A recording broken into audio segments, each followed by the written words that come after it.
This program features live coverage of an African safari and may include animal kills and carcasses. Viewer discretion is advised.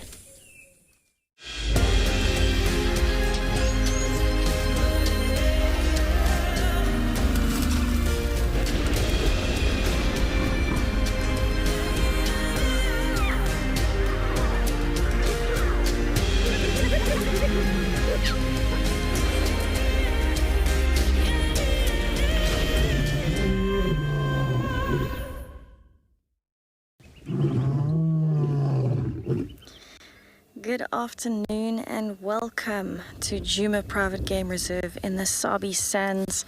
It is a lovely and hot 32 degrees Celsius, and there are some kudus that seem to be enjoying a little bit of fresh greenery this afternoon. My name is Tessa. I'm going to be your guide on safari here this afternoon. Behind the camera we have Hippo, and we have a very special guest with us again today. Her name is Simone. She is a ticket holder for Ticket to Dream. Simone, what are you most looking forward to seeing today? Expect nothing special. We take what we get, and maybe we see a leopard, and maybe not, and maybe a pangolin or not. And it's only to refresh the soul and to take all the niceness of the bush. Oh, that's amazing. Well, I'm really looking forward to seeing what we find this afternoon. I think we're in for a very good afternoon once it starts cooling off. At the moment it is still very hot, but we will see how the afternoon goes on. As Simone says, we're here for the experience. So you can see the kudus are still very happily feeding. They're actually moving down towards a drainage line slowly. And I think I'm going to be doing the same thing this afternoon. We're going to be bumbling around to see what we can find. I'm going to start off at some water holes and then try and cover as many drainage lines as I can to try and find Simone a leopard. I'd love to hear from you this afternoon, so if you have any questions or comments, please let us know. You can find us at #WildEarth on Twitter, at FC on YouTube. If you're under the age of 18, you can actually pop us an email on kidsquestions@wildearth.tv, or you can register on the WildEarth website. Head over to the live safari page and submit your questions there. Can't wait to hear what you have to say, so please do send in all of those questions and comments, and we'd be very happy to answer them for you.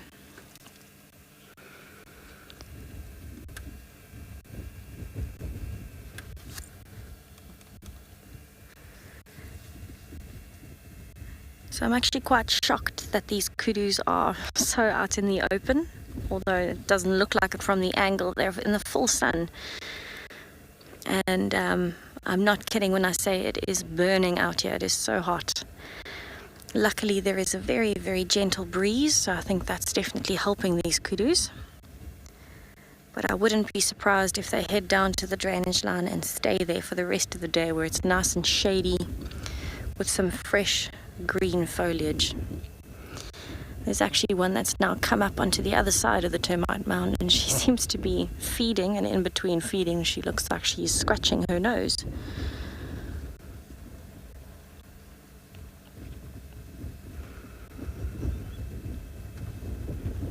So those two are actually fairly young kudu. They're not adult females, and they still have very beautiful coats without any scarring, which is lovely to see.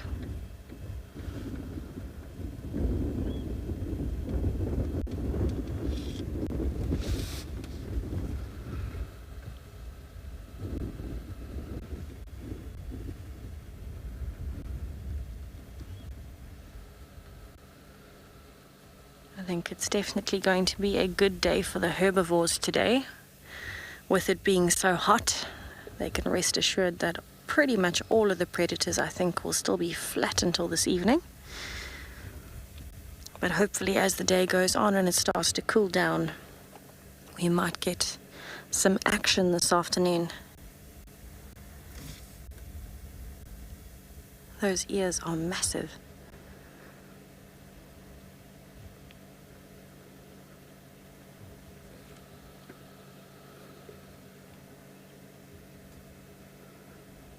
can see how shiny that coat is in the sun. Definitely in very good condition considering how dry it is.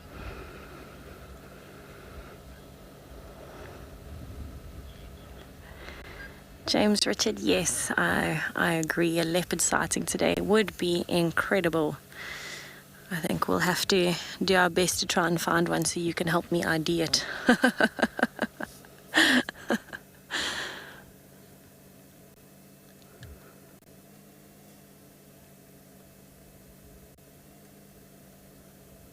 So I think as well with the current weather that we have, I think dams are going to be very popular later today.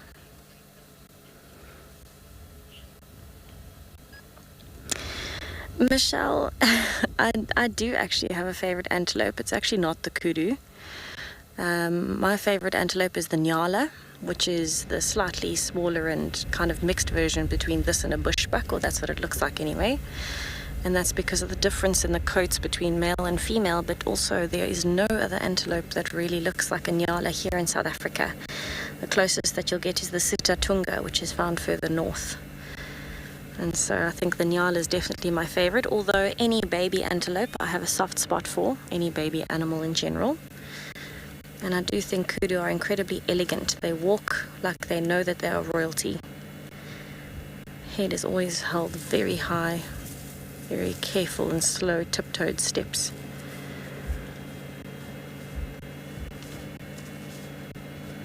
Definitely nice and hot. And so I think what I'm actually going to do now that they've moved into the shade, I'm going to leave them there because I'm fairly sure they'll be there for the rest of the afternoon or until they go to the drainage line and find more shade there. And I'm going to head on towards the dam. I'm really hoping, because it is so hot, that there are going to be some animals that are coming down to the dam. It's been quite a good day on elephants so far. And so we will see what happens. All right, but why don't we have a look and see what the weather is doing in all of our other locations while it's so hot here.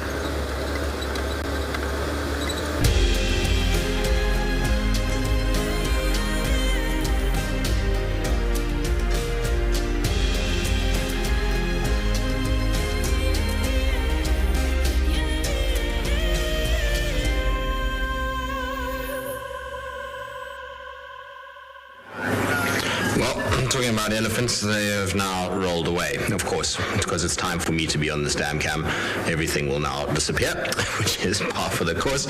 So you're going to have to listen to me talk about absolute nonsense half the time. Anyway, this disembodied voice that you're hearing while you watch a whole bunch of bull elephants stride off into the thickets is Tristan. It is nice to be on damn cam, I suppose. It will be nicer to be out in the bush, even though it's hot and damn cam is nice and cool because it's in FC. It certainly would be nice to be out there, but it's okay. We're going to have fun this afternoon. I'm sure we can come up with all kinds of weird and wonderful things that we can talk about on here. There's little warthogs, which I suppose is a decent thing because we don't generally get warthogs on camera very often. They typically run away every time we try and put a camera on them, so to see a mother with her little one is always nice. You can see she should be pregnant at the moment, this little warthog. Almost time for them to have their little ones. They, much like the wildebeest, December time, you start to get to a point where you see these little ones, and I must be honest, little baby warthogs are super, super cute. So that'll be a fun time to have. You can see, much like the elephants, they're shining at the moment, so they've just had a nice big mud wallow. With this heat that is pressing down today, a lot of the animals are going to be looking for mud and for any signs of relief, especially those animals that have very little fur. So things like warthogs, buffalo, elephant, they're all going to be trying to find some semblance of watery areas and mud particularly, which they can then cake onto their skin and just protect them a little bit from this harsh sun that is coming down, as well as to control the body temperature. It's going to fast reduce the temperature of the body and keep them nice and cool. Now they're feeding though, so you're going to see them on their front knees. They're going to use their snouts to be digging up all these little bits of grasses that are growing. Remember, where they are now is where there was water a few months ago. So as that water receded, so vegetation grew through this nutritious, rich mud, and it's a good place for these warthogs to start digging up little roots and tubers. Most of the nutrient aspects will have been stored in the rhizomes of the grass and kind of down below, so a perfect place for them to find good nutrition, even though the grass is very, very brown. And I'm sure they're looking forward to the summer months where they don't have to feed on their knees. In summer, you see they mostly stand up and feed because there's enough grass and seeds that they can just kind of walk along chomping without having to dig too much. But nice to see them. They're, not the prettiest animal, but a lot of people love warthogs. As you know, it's a funny thing. The Lion King was completely off in terms of its factual nature. Half the things were completely all over the place, and while it is a children's program, it does irritate a lot of people that are in the bush as a profession. But what it did do was that it created a generation of kids that absolutely loved some weird and wonderful animals. Obviously, lions got a huge... Oh, that one's going to the toilet. Nice. Just can't get away from pooping animals of late. Morgan will be happy. Morgan, did you see? A warthog is pooing. Morgan's here too, everybody. He didn't want to leave us all by ourselves. Marcel as well. So we've got a crowd in attendance this afternoon. I'm sure there'll be some commentary from the back as well. But what it did is it created this awareness for some unlikely animals that people started to really kind of bond with, and warthogs was one of those. If you think of hornbills with Zazu and Pumbaa with warthogs and Timon with the meerkats, a lot of you kind of got into that and started to appreciate something that wasn't necessarily pretty or big or dangerous, and for that we have to give the Lion King some credit. Linda, you say you love warthogs. They are very, very cool. They're just very far away, so that's why I'm not zooming any further, otherwise we lose a lot of quality. To give you an idea of how far they are, they're across this sort of little dugout pan, and then across the mud, and then on the other side. So they are probably feeding their way from there, and they were more than likely disturbed by the elephants, because if you look in this bottom left corner, to the direction that the warthogs are facing, there is a muddy section next to those two dead trees, and that muddy section is where the elephants were going crazy, and they would have actually disturbed the mud and made it into like a thick mass. And you often find after they've been around, hippos, rhinos also do this, that the warthogs go in where they were because that's churned up the mud nicely to coat them. So we'll keep an eye out on what they do. We'll also just do a couple scans around to see what else is lurking. Hopefully it should be a productive day with the heat that we've got.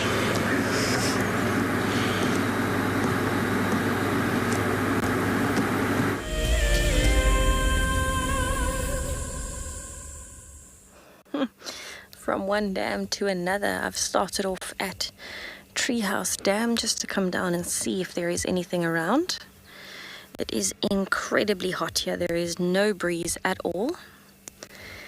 And it seems like it's just a steenbok which is enjoying the shade of that marula tree.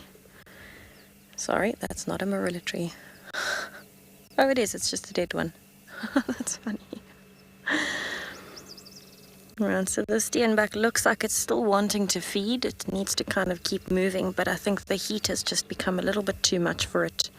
And so it's standing in the shade for a little bit of a break.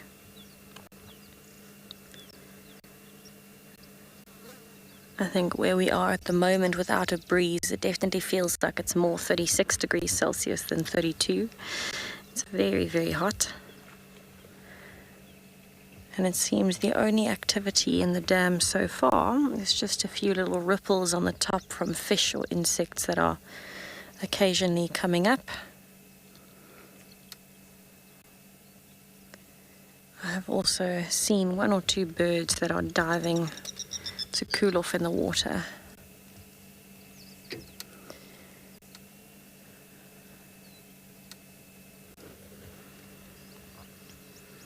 You can see the steenbok, as much as it's sticking to the shade, is still feeding. Oh, there, it's moved out now. But you can see it's actually moving from one shadow to the next, so it's actively trying to stay out of the sun as much as it can.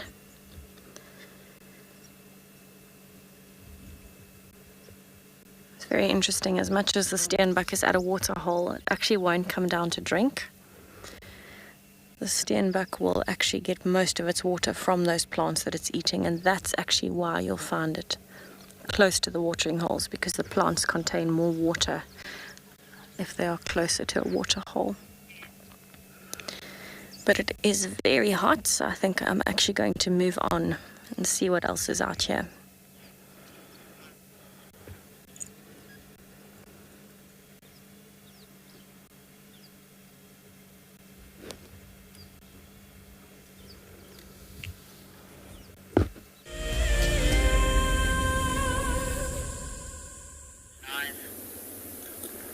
Good afternoon and welcome to WildEarth. We're live at Eco Training's Pridelands, and I just got back from leave and I'm very excited and being here for the next month or so.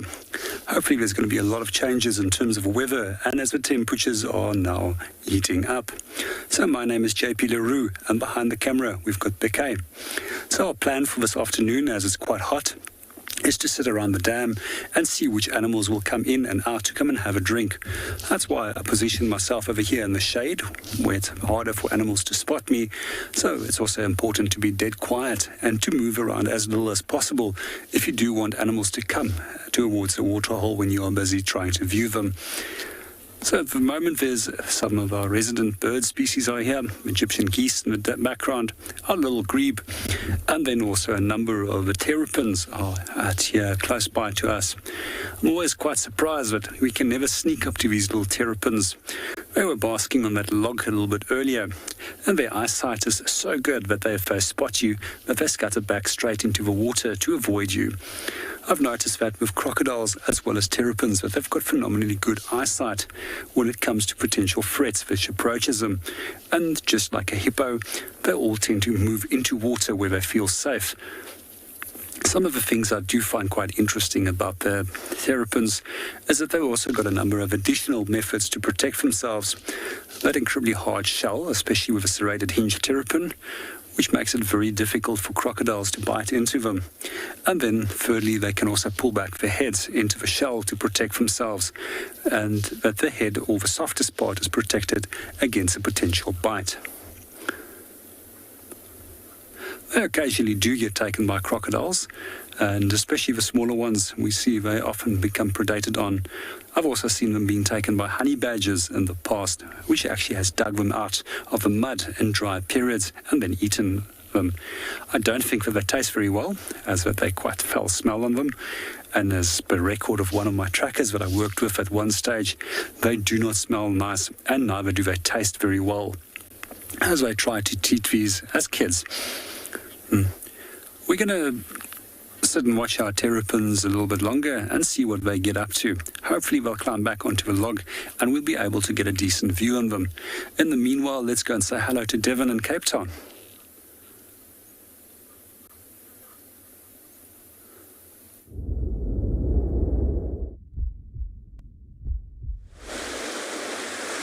Good afternoon, everyone, and a warm and almost but not quite sunny welcome to Cape Town. We have got our seals that are hanging out in the colony on the rocks behind us here. My name's Devon. I'm going to be guiding you from Cape Town this afternoon. We've got Jason behind the camera. He's going to be making sure we're seeing all the right things. And it's really nice and exciting to be here with you this afternoon. It was a really beautiful day. I'm not sure what's going on here. This kind of clouds have come over in the last sort of 15-20 minutes or so. Not uncharacteristic for this type of year, or this time of year, sorry, in Cape Town. We haven't had too much wind today, and we often find that as the day progresses and it starts cooling down a little bit into the afternoon, we get this cloud cover that seems to come through. And the mountain behind us has got a blanket of cloud on it, and kind of making its way out to sea here as well. But you're never quite sure. You'll often hear people say that Cape Town can have all 4 seasons in one day, and it really is the truth. The seals out the back there don't seem to be too bothered with the weather though. And if you look at the sea conditions, it's actually really flat and calm. You'll hear the water lapping. is really lovely to be able to bring you a feed from Cape Town this afternoon. One of Cape Town's most iconic features, I suppose you could call it, in the background there, Lion's Head. You can see on the left, well, you can see the base of, but you can really see that cloud that I was talking about and how that cover is pulling in, and the whole top of Lion's Head is covered in cloud. We're at Cozy Bay, and the reason we came here is because we can get this beautiful view of the kelp forests around here. There's a lot of kelp beds that we can see. The seals are out the back, and seals are actually one of my favorite ocean creatures. So some of you will remember me from Phinda, but before I was at Phinda town, and I spent a lot of time on the water swimming and diving with seals, spending time with them, and actually got about 4 or 5 years experience with seals, which is quite incredible. And the reason for that is because they're really cool animals to work with. They are incredibly playful, and when you get them in the water and you swim with them, they are one of the few predators that you really get beautiful interactions with. I mean, I've had interactions where you're swimming and you've got 50, 60, 70 seals all swimming around you, playing with kelp. And although these guys are just hanging out now, they are incredible creatures indeed.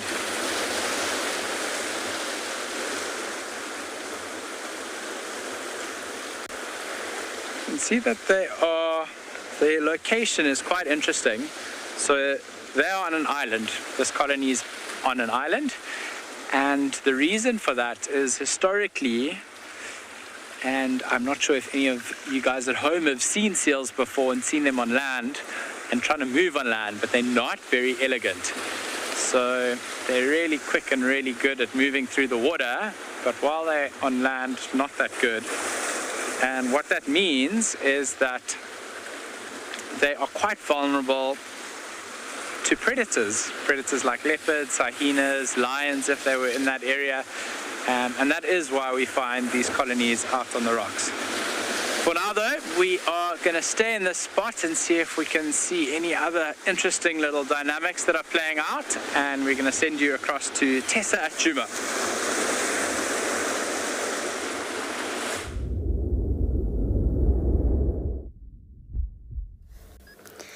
It's definitely an interesting afternoon so far, and it seems that here in the Sabi sands we are having an elephants and giraffes kind of day. This big male has been standing here. He has barely moved in the full sunlight, just chewing the cud. But I'm amazed at how dark his spots are. They're actually black on his side, and then it kind of like fades as it gets closer to his neck and his feet. It fades, but I think he's got the darkest coat on a giraffe that I have ever seen. You can see he's an old boy, quite a few scars on that neck.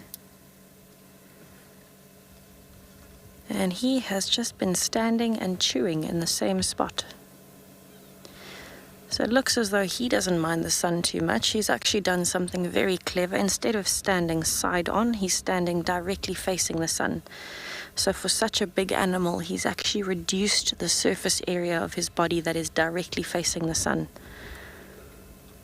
to one of the smallest areas, which is just down kind of the front of his neck is dead onto the sun, and there's chest. That's actually just a bit of light that's kind of wrapping around the side there. So he's also had a few oxpeckers coming and going from him. He's standing so still that they've been leaving and coming back again. And I'm actually not sure if he's just... Oh, there's the oxpecker behind his neck now. I'm not sure if he's just evaluating what is around the dam, because for a giraffe, that's your most vulnerable time, is when you're drinking. So perhaps he is just trying to evaluate, taking as much time as he can, all the smells, all the sights, all the sounds, just to make sure that there is nothing at the dam, because he is actually heading that way slowly. There is also a herd of impalas that actually have looks like they've headed there at the moment. So that's actually really good for him because it's extra ears and eyes. And maybe that's why he's gone back to feeding and relaxing a little bit more as opposed to just standing and staring. The direction he's looking in is straight to Treehouse Dam. So I would not be surprised if he is just getting ready to go and have some water. I would absolutely love to get him drinking on camera. Although giraffes tend to take quite long before they actually end up drinking because of how careful they have to be.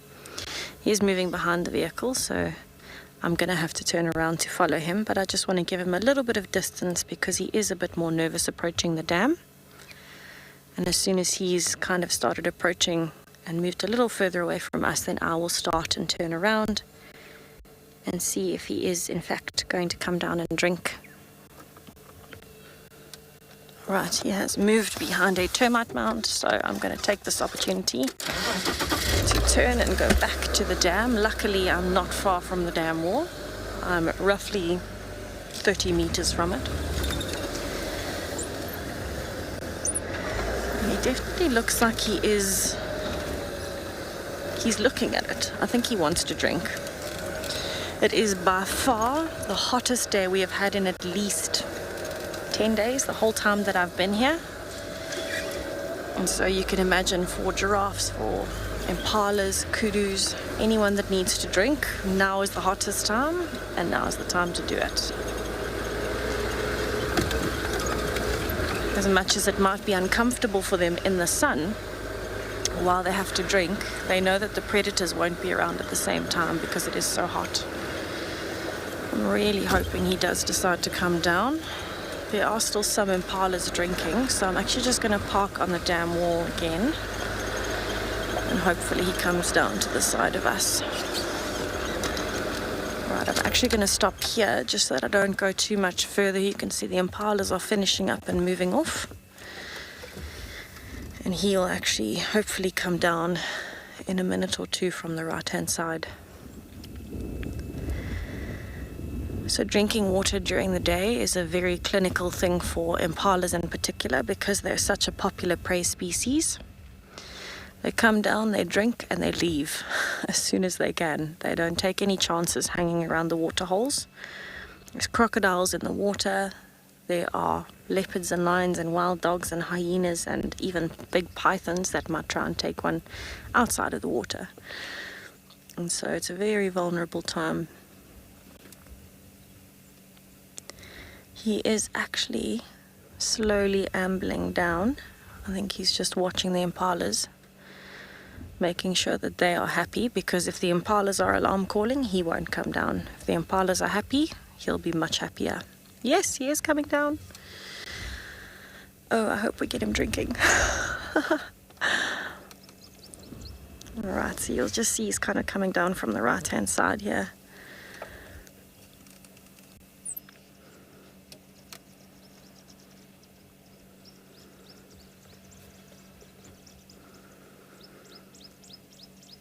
He's definitely taking his time. Watch how he stops there. He's looking, he's listening. He wants to make absolutely sure before he bends over and splits his front legs that there is nothing that's going to come and eat him from behind. The worst position a giraffe can be in is when you've got to get up very slowly from having your front legs split at a dam and having something jump on your back because he won't be able to get up so quickly. But I'm going to spend another few minutes here and just see if he settles down and feels comfortable drinking. Hopefully we manage to get that.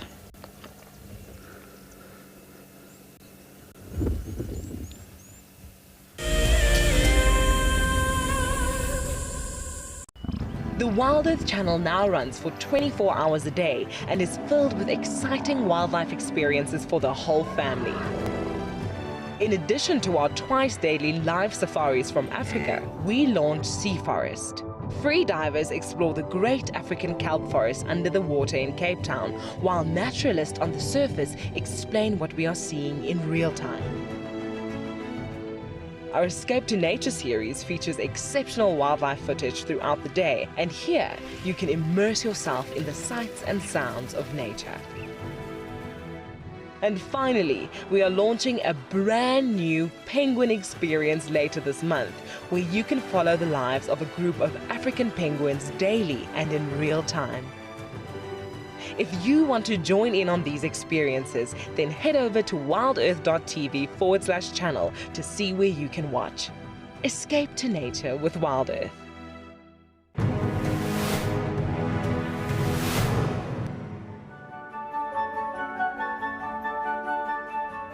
Civilized to just found some black rhino tracks. A mother with a calf. The calf tracks are so small. They're somewhere here in this area, but it's too dense to walk this way. So we're gonna walk around where it's not so dense. Let's hope we get lucky. And sometimes you often drag their feet forward and deposit the scent mark, which is what they use to patrol their territory.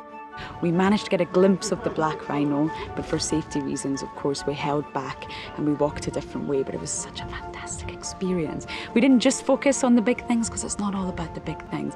We focused on army ants and lots of dung. Civilized did an incredible job, but it's up to the judges now.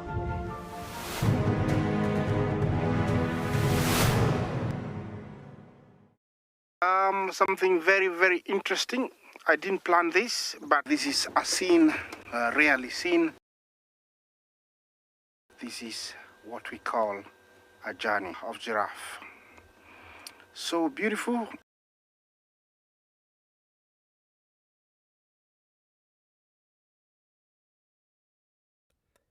Tune into WildEarth every single day. It's in your nature.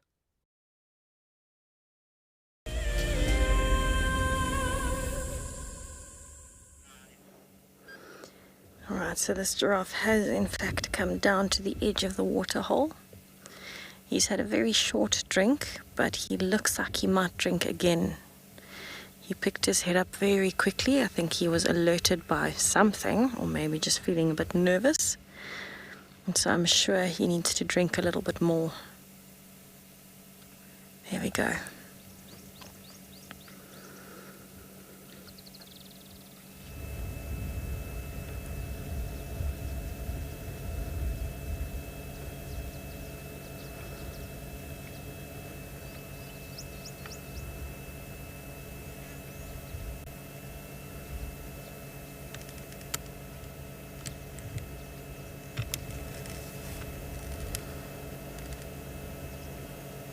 As he comes up, he'll also have to flick his head a little, so watch his mouth when he comes up. You might see some water flicking. There it was. So you can definitely imagine why that is such a vulnerable position for a giraffe. Not the easiest position to get out of at speed. He is so big, though, I wouldn't imagine that anything other than humans or lions would interfere. Yes, I'm also amazed by the dark colorations. He is definitely 100% the darkest giraffe I have ever seen. He is particularly like kind of that dark, almost like a matte black around his chest. Unbelievable.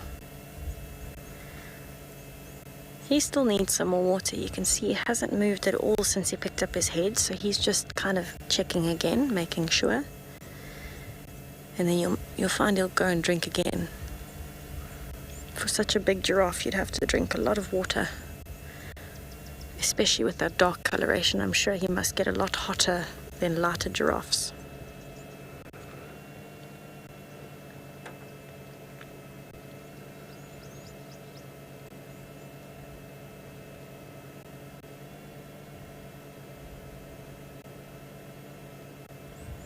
There we go.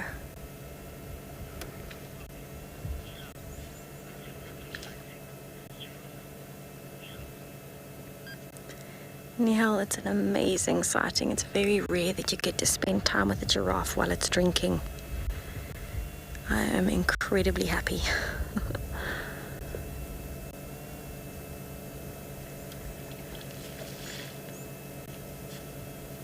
So as he snaps up like that, you can see he kind of brings his legs back in as quickly as possible so that he's reducing the amount of time that he's at a disadvantage.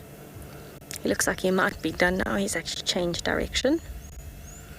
Maybe just letting the water settle, cooling down a tiny bit in the little smidgen of shade that he has. And then he might move off.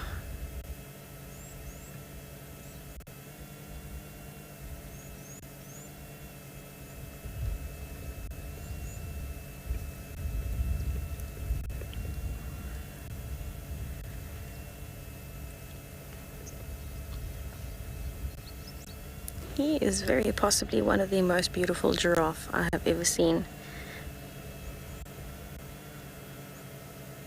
And he's big. I think I would take him up to his knees.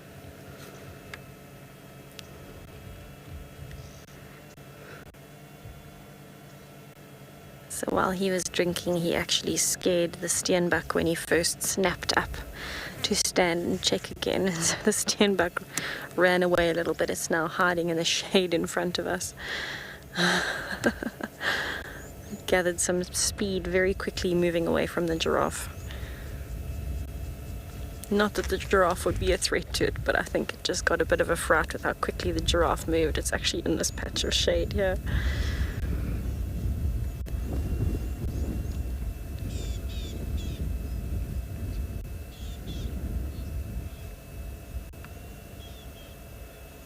Very well camouflaged in the shade. Compared to the sun, you can really see the bright red color of a steenbok in the sun.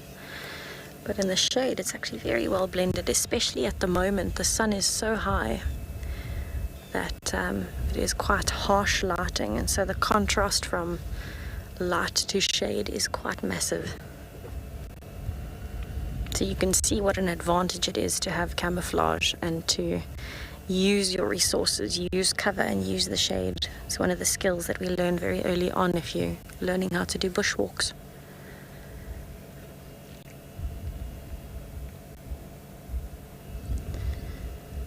So the steenbok is actually looking around because the giraffe has walked off, and I think it heard the noise.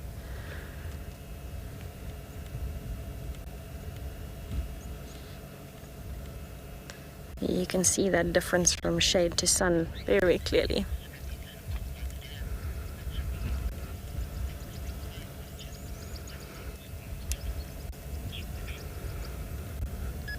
Alright, so while we watch this giraffe head away from the dam and see what else comes down, let's have a look at an upcoming fireside chat that we have happening tomorrow evening.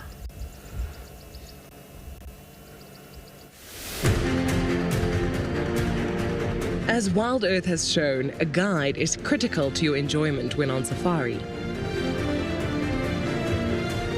Safari Guide of the Year is an annual event which creates awareness for these men and women who dedicate their lives to tourism and wildlife. WildEarth fully supports this initiative that gives more credit to a profession that drives our economy and flies South African flags higher than most.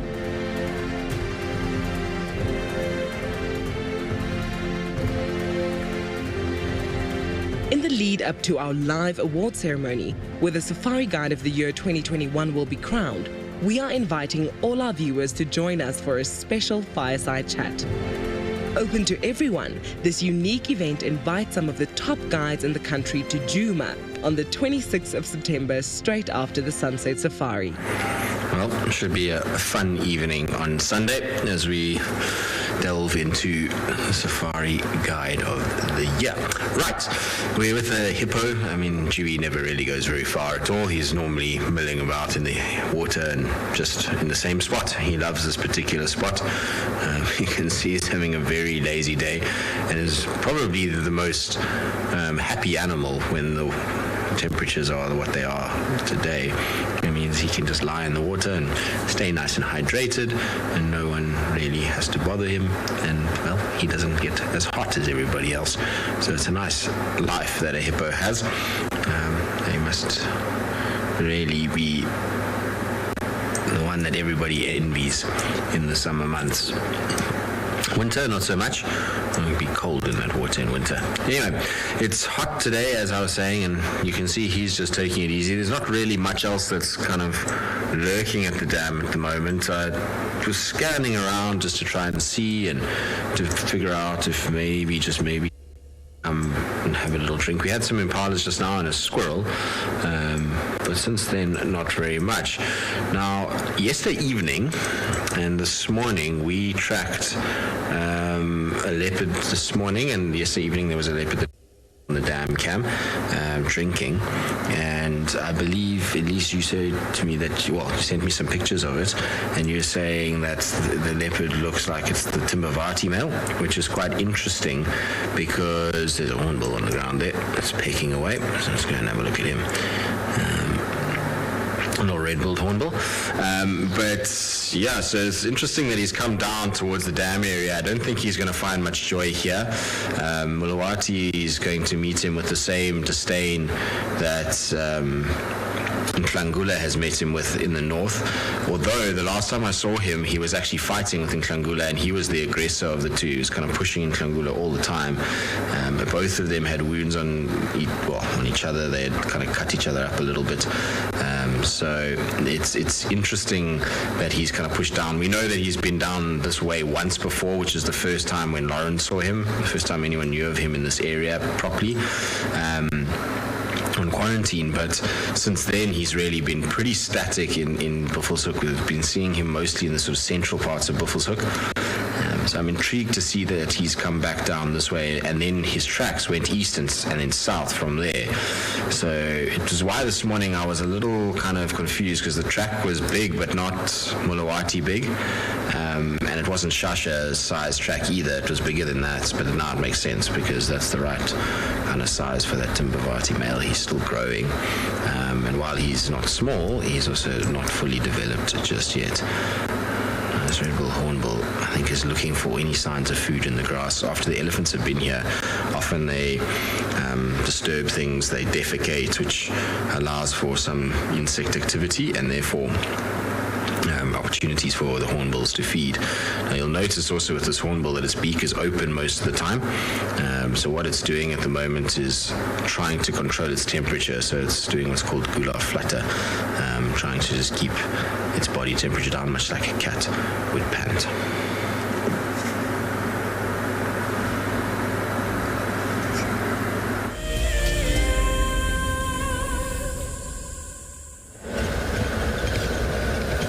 So I have left the dam. I'm on a little bumble towards the drainage line just to see if there might be anything down there. I think it is going to be nice and cool, so I'm hoping for more giraffes, but elephants as well, and if we're very lucky, maybe a leopard might be down relaxing in the drainage line in that cool shade.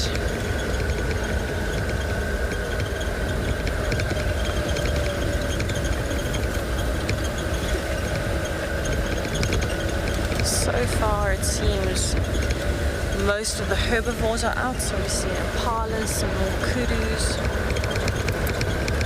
giraffes, steenbok. So it doesn't seem like with this heat the herbivores are as shy as I thought they would be.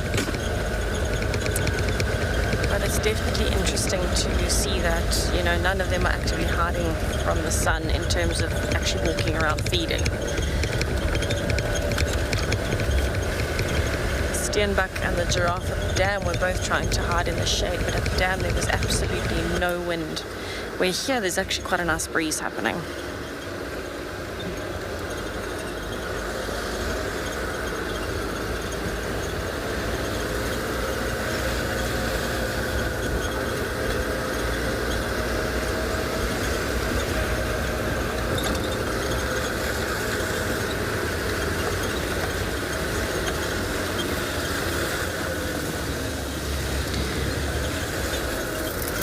So I don't think there's going to be many fresh tracks of predators today.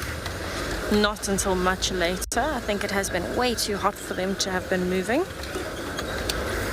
But I am still checking in case. The main thing that I'm actually looking for this afternoon is I'm scanning the shaded areas in particular. And I'm also just checking to make sure that there aren't any things like impalas that are looking alarmed or any bird alarm calls. So let's hope that I can find something like a leopard.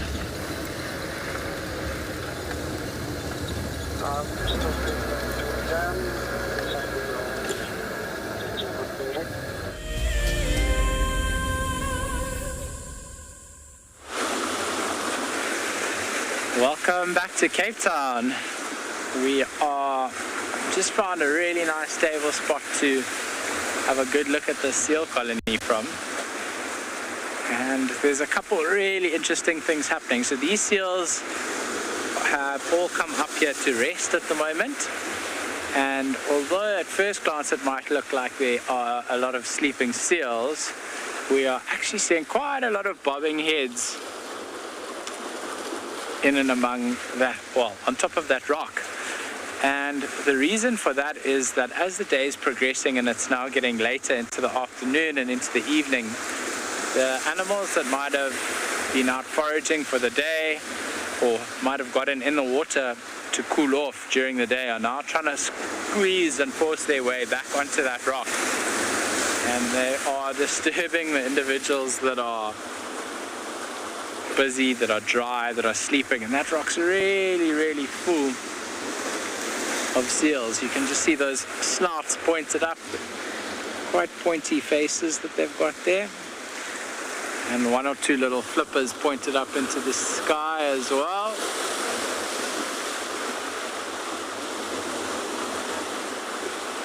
So I was mentioning earlier and talking about how the Cape Fur seal lives mostly on islands. They come onto the mainland quite regularly, and for tourists that come to Cape Town, we'll often see them in harbours, on the beach, but particularly in harbours, where they manage to often coerce food out of fishermen, or even if they're just eating the scraps that the fishermen throw overboard. It's a nice, easier life for the fur seals that live in harbours, but these guys are not in the harbour, quite far away from it actually.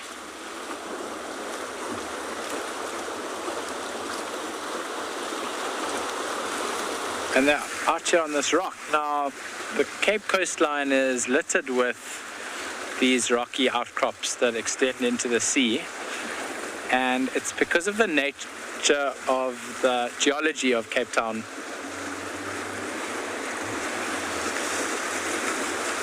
That's an interesting question, Sarah.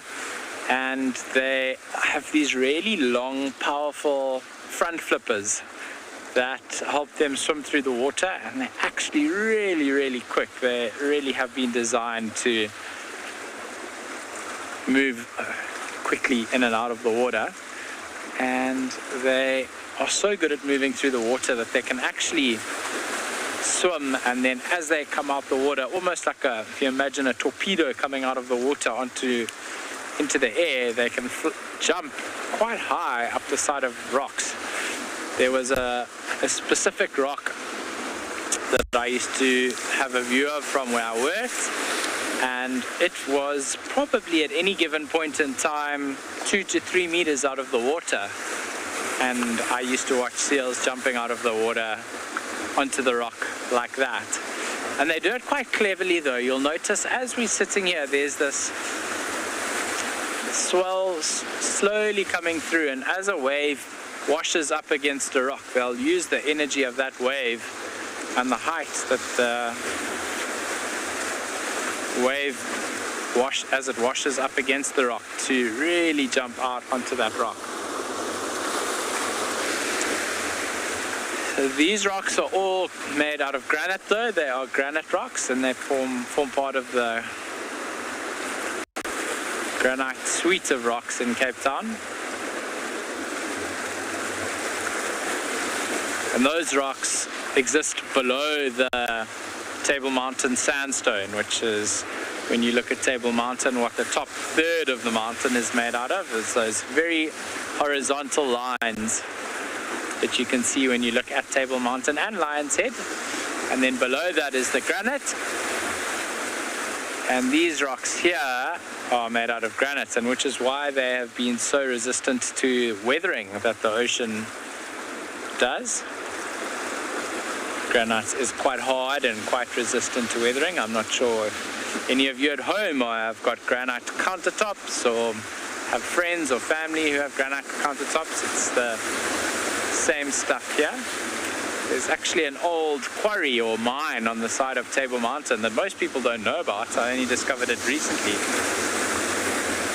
Just below the cable car station where they used to mine and take out granite. That would have been for building, for things like countertops.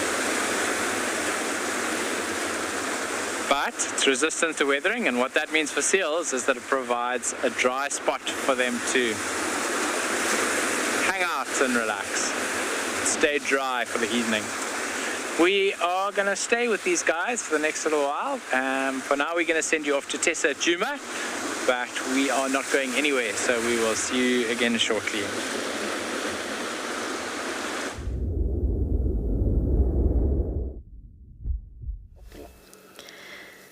So I have just started driving down the Mulawati riverbed, or up the riverbed actually, going to do my daily check on Mrs. Wig and hopefully find some leopard tracks, and we bumped into a beautiful young elephant bull.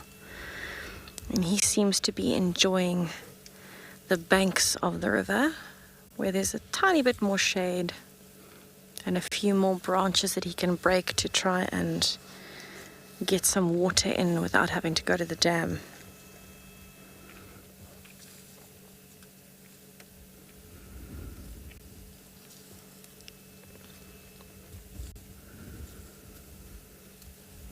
I haven't heard any other sounds of elephants around, so I'm fairly sure he is on his own, but never say never. There might be a herd right here, I just can't hear them.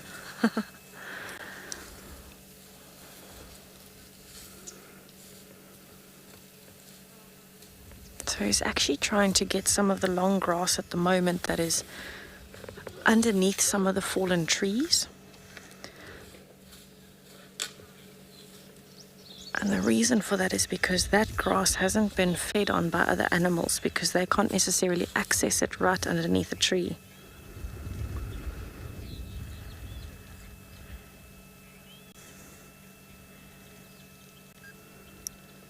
Right, so I'm definitely going to spend a little bit more time with this elephant and just see where he might go. He might amble somewhere interesting as well. But let me send you over to our bushwalk, where we also have some tall animals bending over for a drink.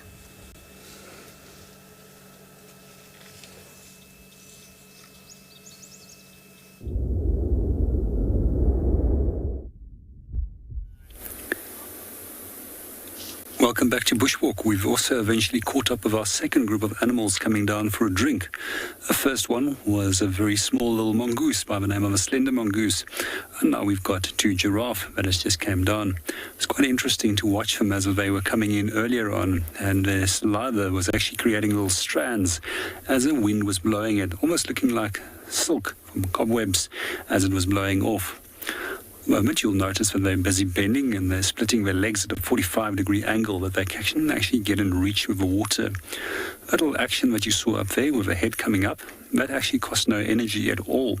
But bending the head down is where the energy comes into play, and where the tension is actually on the ligament. And automatically the ligament will just pull the head up in straight position. That ligament basically stretches all the way from the neck down towards the shoulder blades. This one's so interesting to watch them. At first, they were very cautious, as normal, to come close by to the waterhole, just in case that there's potential predators. It's amazing how animals become so customized and so used to checking always for predators, knowing that if they don't, they can potentially get caught off guard. It's quite often at waterholes like these where I've seen quite a few different kills taking place, and a wide range of different animals, ranging from crocodiles taking large animals such as zebra, as well as lion, leopard, and even wild dogs taking animals down. Let's see what our giraffe is getting up to. One of them is already moving away. Hopefully the second one might stay for a little bit longer to have another drink. This one is also already starting to eat, straight out to something green that's coming out on that leaves. At the moment there's not a lot of green around for them to feed. And one of the things I've noticed is that there's less and less knobthorn flowers on the trees, which was pretty much one of their mainstay food items for quite a while now, over the last few weeks. It might become a little bit more tricky for them now to find food. Hopefully we'll have rain within the next few weeks and things will start greening up and providing everybody with a sufficient amount of food.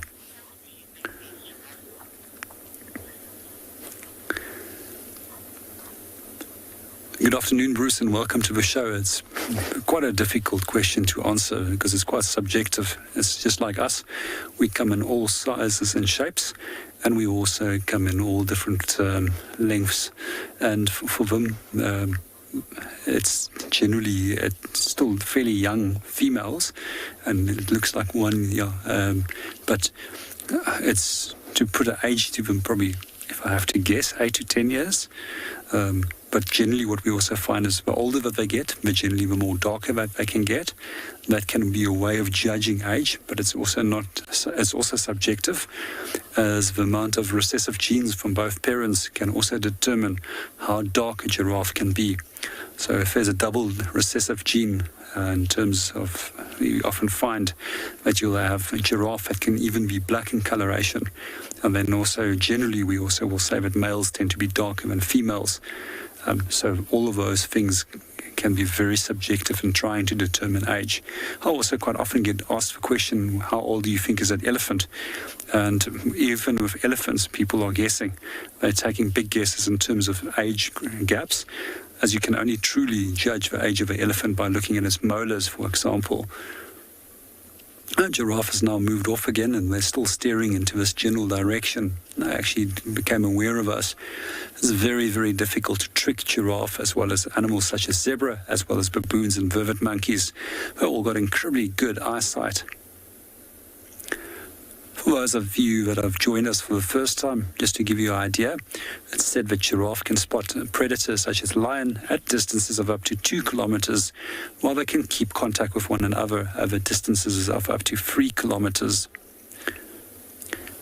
We're going to sit around here a little bit longer, as the afternoon is becoming less and less intense in terms of heat, and see what else is going to pop in to come and have a drink, and then start moving off on our walk.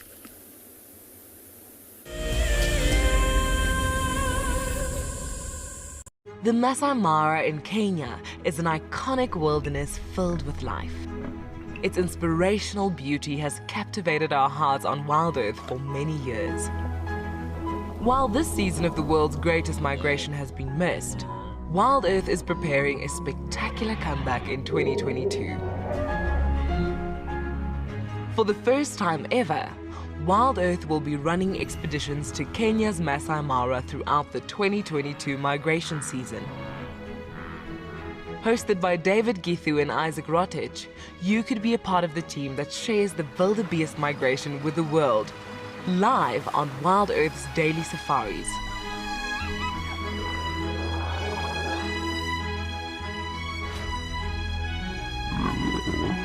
If you're interested, then head over to our website to find out more.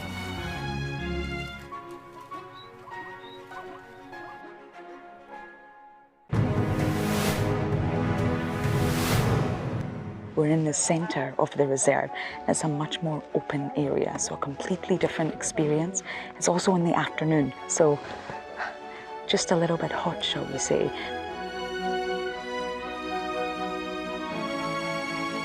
We're following some lion tracks, and then we found the scat of a lion cub. So we didn't see the lions, but we decided to leave the area. It was getting a bit too dense and a bit too thick. So we've come all the way down to the water hole to have a little break, and then we're going to keep walking and see what else we can find. And TJ himself actually reminded us at the start of the walk that when you're on the vehicle, it's all about observing. But when you're on a walk, it's all about immersing yourself in nature, being part of the ecosystem. And that's exactly what happened today.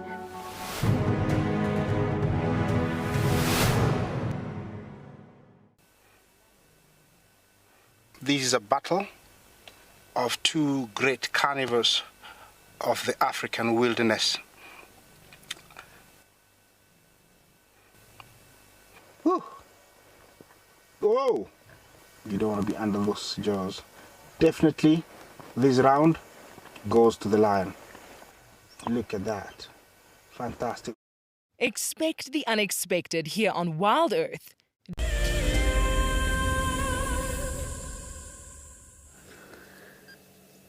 So at the moment, I have got a wonderful view of an elephant's ear. He is hiding behind a tree in the shade and slowly moving up the bank. So he has been feeding as he goes, but I think he's actually more concerned at the moment about the shade than anything else. It's gotten very hot. It seems as though there's not much of a breeze in this section of the river.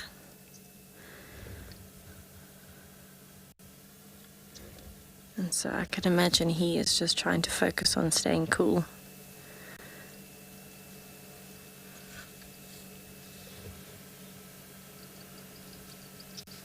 There we go. Hello, boy.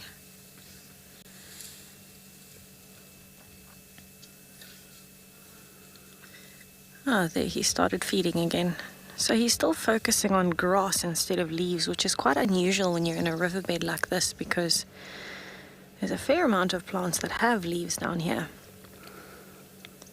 But you'll probably find he knows from how his body is feeling what he needs more of and less of. Scratching the ear. And so that's why he might be focusing only on grass. I've only seen him pick up one or two kind of, I wouldn't even call them branches, I'd call them twigs. Most of it is actually just the grass though.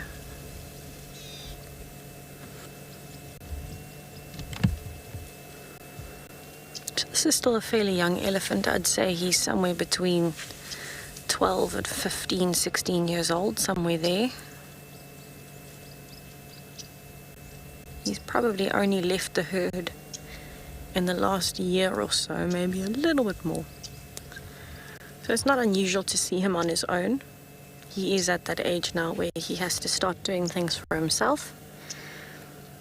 And you never know, maybe tonight or tomorrow he might find a few other bachelors and join them for a while. But he really doesn't seem too worried about much. He's just enjoying the shade.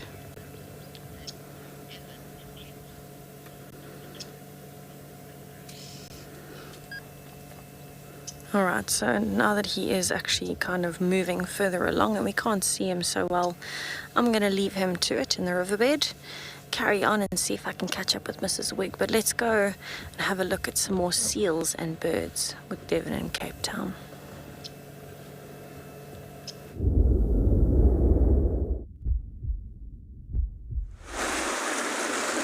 Thank you so much, Tessa. We have just spotted something really very cool. Now, we have 4 types of cormorants that we see on our South African coastline here, and 3 of them are quite common. Well, we see them quite regularly, they're not all common. And this is one that we see much less often and is actually much harder to identify. This is a little crown cormorant, and in terms of size, they're a little bit smaller, but that distinguishing feature is really that little crown of feathers. You can just see just where the bill meets the head. So on its forehead, it's got that little crown of feathers. And according to the Roberts textbook, they are an uncommon and endemic local.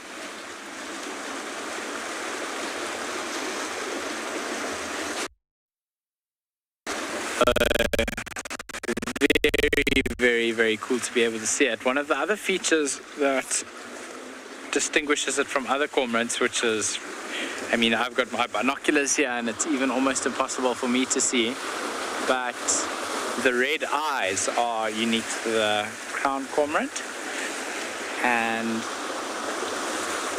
you'll notice it's still like the Cape cormorant, but still got that yellow chin.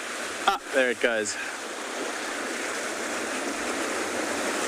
The crown cormorant actually specializes in hunting clipfish, which we find really close inshore here, and is probably why that bird is in this area. We've got lots of like rock pools around here, and it's quite protected from the larger swells in this little bay where we are, and there's lots of small little cracks in the rock, which is perfect for habitat for clippers. The seals are still on the rocks at the back there though.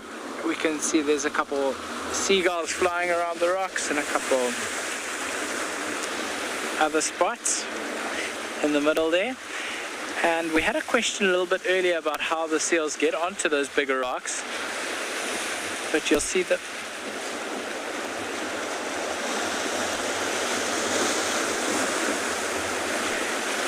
and that rock on the left hand side you'll see has got absolutely no seals on it.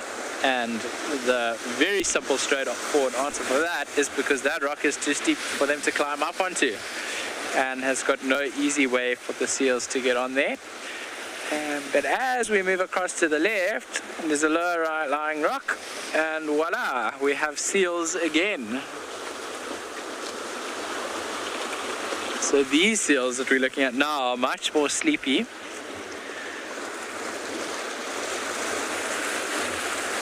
There's one that we can see with its head sitting up in the middle there. Now, interestingly, over October, November, when the seals are starting to mate, there will be a dominant bull who is present, or multiple dominant bulls present on the island. I don't know why I'm struggling with that word. And they assert their dominance by they chase off all the other males, but they'll see that animal sitting now, and they'll raise their heads back like with their nose pointing to the sky. Now, while we are not quite into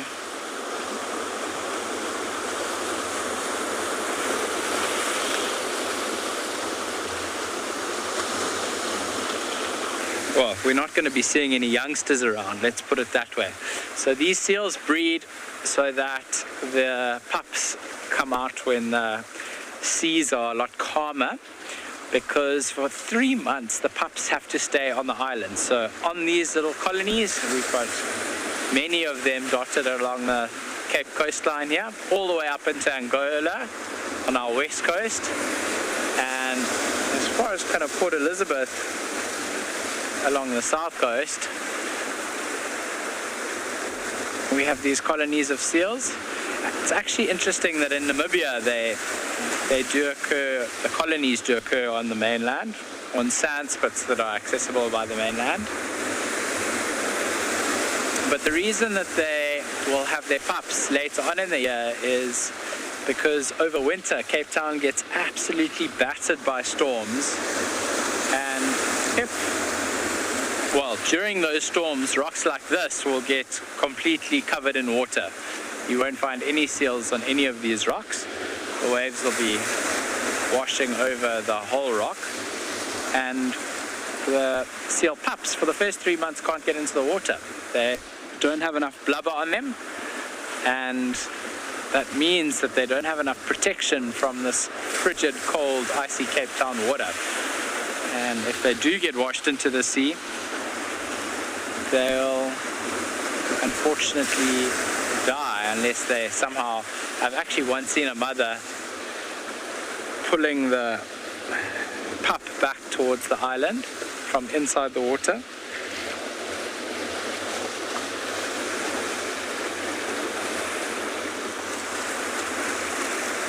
Which was really interesting behavior to be able to see.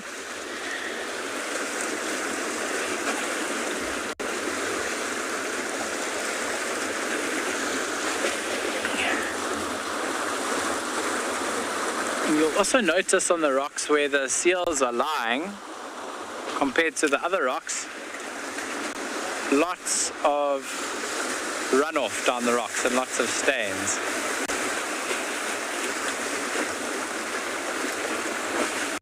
And that's from where they've defecated.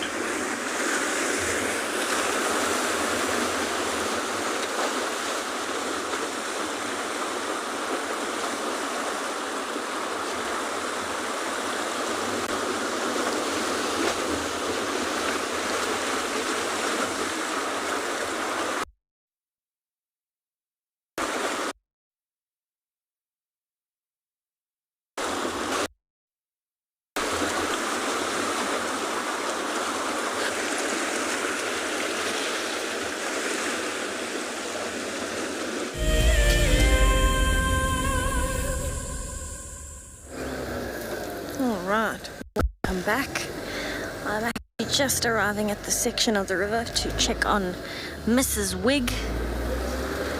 So I'm just repositioning so that we can see her properly. I'm actually gonna stop here just so that we can actually have a look just from a distance. So the nest is kind of on the cliff's edge. There, and Paul's found it. So I'm going to get closer just now. But for now, I just want to sit at a distance just to check, because the male wasn't in his normal spot. But it's nice to know that Mrs. Wig is here. I think maybe the male went out hunting last night and moved off a little bit far. But Mrs. Wig is nice and sleepy. She's looking very relaxed. But I just want to take a little bit of time here as well, just to listen out while we are in this area, because the banks of the riverbed are a lot more steep here.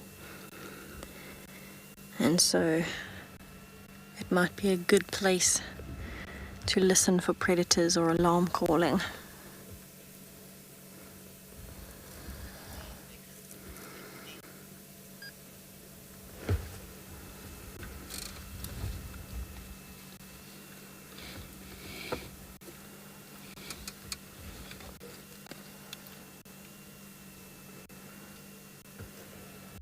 I can actually hear some movement somewhere up to my left.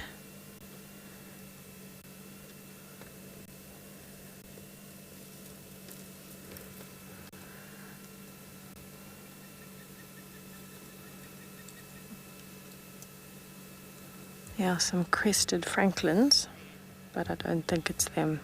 Let me see if I can get a bit closer to Mrs. Wig.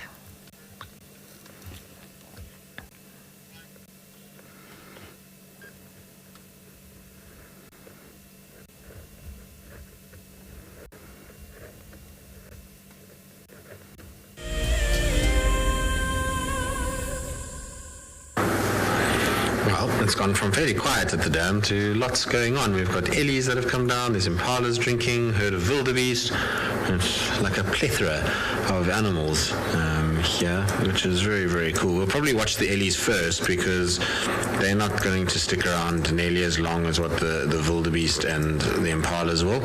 I was actually just watching so nicely a bunch of impalas from right underneath the dam cam, and it was such a unique perspective. You know, you don't really watch them all that often from above, and it's just cool to see how they kind of move around and what they're feeding on, and watching the oxpeckers combing through their fur. It was very, very cool, actually. You can see one ellie that's just stopped and waiting. The rest are slowly coming around. You see their trunks have got a little wet edge to them, so they've really stopped and had a brief drink. I think what they're doing though is they're heading around the dam, either to come towards the pan on the other side here where they may cross, or they're heading more towards the mud where they can just go and have a good mud wallow.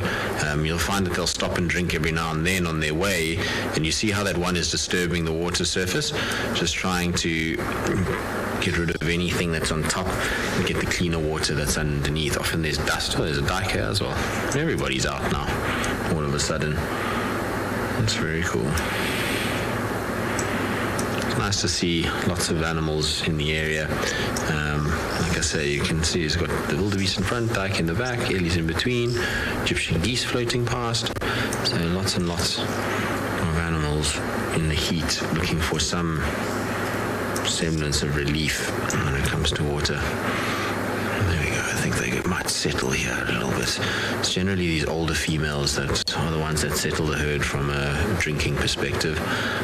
But I'm pretty sure they're going to end up in the mud wallows. I'd be shocked if they didn't. Ellies generally like to mud wallow. Amazes me how we just don't see them, and then when it gets hot, all of a sudden they are absolutely everywhere. You'll also notice how their ears are working overtime and how they're spraying water to the backs of the ears. They're trying to cool themselves down as quick as possible, and the way to do that is to spray the ears particularly, and to spray the chest area. It's where the skin is at its thinnest. So, Miles, it has happened where elephants have been quite aggressive to other species of animals and even antelope that have fought with one another. So there we go, into the mud wallows they go. I'm sure they're going to have a really good time in here. So it does happen. And it's normally due to the fact that in very, very, very dry times, when they feel like the competition for the resource is so heavy that they don't want to waste it with others, then you'll find that they're going to try and fight with each other. Obviously, in an elephant's case, everybody just generally scatters and gets out the way. They're not too into fighting with them. But every now and then, you'll find an altercation takes place, particularly with the larger animals, so like elephant rhino, elephant buffalo, elephant hippo. That can often be something that ends up happening. And look at how the Ellie's using its feet just to get lots of mud, and then you see how it's spraying all across the body, backs of the ears, making sure they try and coat themselves as much as possible just to cool themselves quickly and create a little bit of a layer between the sun and them. You can imagine underneath the mud when it dries, the mud is absorbing most of the heat, not the actual skin itself. It just renders them a lot cooler. Also just looks like fun, doesn't it?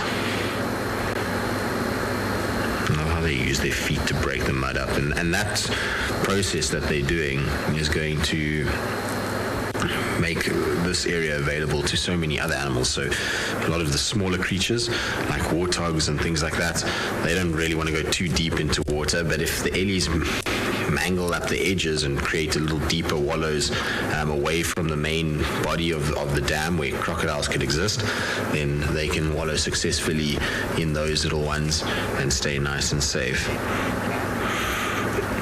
So cool to watch these guys. This little one is cute. Yeah, we'll spend some time with them and see how long they stay for. In the meantime, let's send you across to JP on Bushwalk.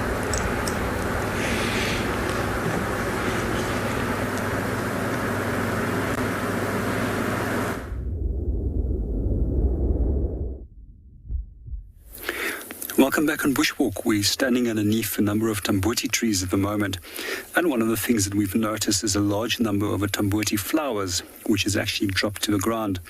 I'm not sure why they've dropped to the ground. Maybe it's because when the giraffe might have been feeding on them, but some of them might have dropped to the ground. So for those of you that are familiar with Atomburti, they're incredibly toxic plants, which belongs to the Euphorbia family, which also holds some of the most toxic plants in South Africa, or is family to some of the most toxic plants. Just to come back to the flower itself, it's pretty interesting little flowers. And you'll notice that there's some flowers on it that are bright red, and then there's some of them that are coppery in color. And these are male as well as female flowers. I always used to use a little donkey bridge to remember the color scheme. So the females are the ones that has the bright red lipstick smears on them, while the males that are the ones that has got the pollen that pollinates a flower will drop the pollen onto the females. And once the pollination has taken place, this will lead to the formation of a free-lobe seed. And these seeds will probably start forming in the next month or so on the trees. But what I do find quite fascinating about these seeds is that they will eventually be parasitized by a small grey moth. And that small grey moth eventually will lead to the seeds fall on the ground. And when the moth is contracting and expanding inside those seeds, you'll start noticing that they hop on the ground. As a little jumping bean. It's not the only plant species we have seen this. Some of the roost species which we find in the Western Cape also does precisely the same. Once they've been parasitized by the moth and once the seed has fallen onto the ground, it also hops. There's something else which I found over here, which looks very similar to the Atomburti seed. But this is not a flower, but this is not a flower at all. This is actually a waste product that's been created by a Longhorned Beetle.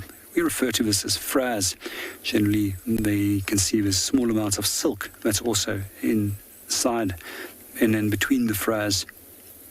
So longhorned beetles, for those of you who are not familiar with them, they're important recyclers of nutrients and minerals when it comes to breaking down dead plant material, as it will often bore into dead plant material, but also in live trees. For example, one of the biggest problems in the Western Cape at the moment is a fig tree borer, which is leading to the destruction of a large number of fig species in the Western Cape.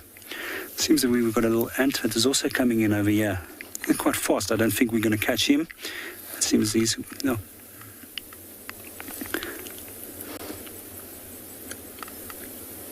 That's possibly one of the scouts. We often find with ants is that they will actually employ scouts specifically for the purpose of locating food and then leading the rest of the group or colony to where that food source is. And they do so by simply laying down a scent trail. It's also quite interesting with some of it and species, they've actually removed the scout and then the rest of the group will just simply turn around. The scouts also tends to be much longer-lived ants compared to the rest of the individuals within the group, and they're also specifically recruited and groomed to perform that specific task by other scouts, so it's already in position. It's a fascinating way that nature has also already implemented mentorship as a program.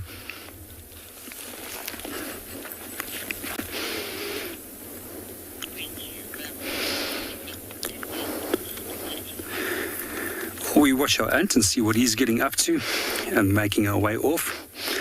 Let's go and see what Tessa is up to.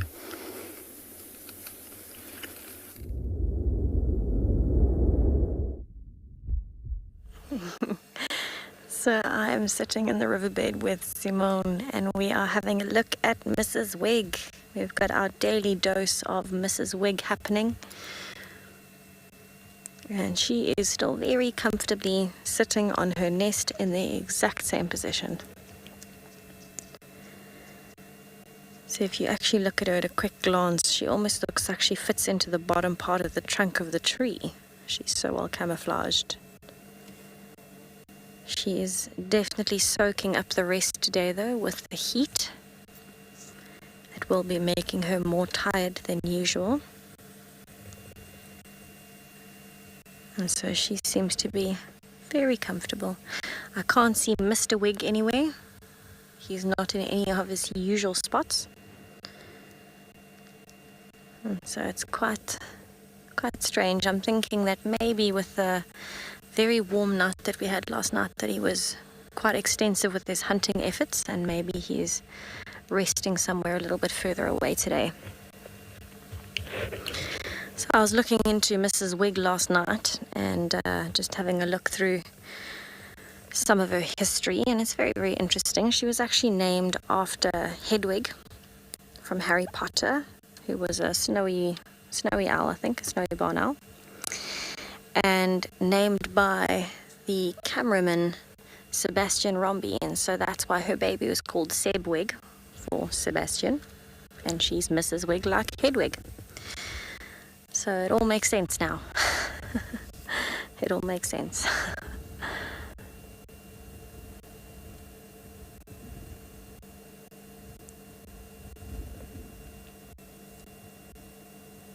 She is actually perfectly out of the breeze there.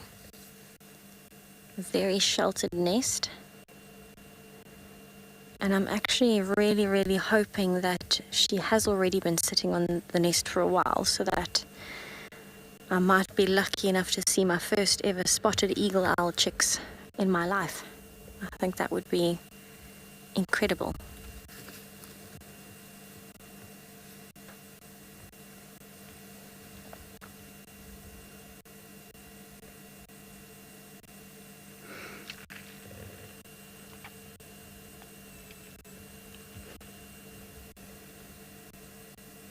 It's probably also the first time. Mary J, yes, I also love the Wig family. I'm really enjoying getting to know them and spending time with them. It's now become part of my daily drive routine to come past at least once a drive and just check on things. I think it would be amazing to watch them over time and kind of see how it goes with their success with the little ones.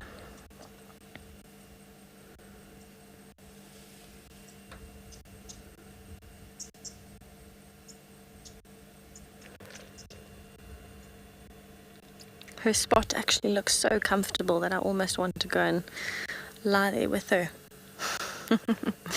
Looks so nice and sheltered in the shade, nice and soft. There are a few feathers around today, so I think she might have been rearranging a little bit again, finding some white feathers. They tend to stick on the pieces of grass. And then she kind of puts them into her nest. But lovely to be able to spend time with her.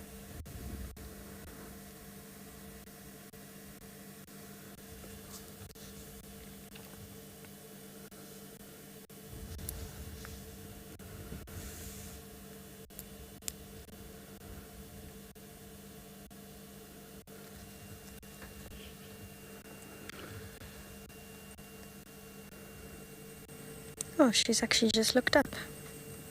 How wonderful. Kind of repositioned her head a little so she actually doesn't open her eyes all the way when she notices a sound or a movement.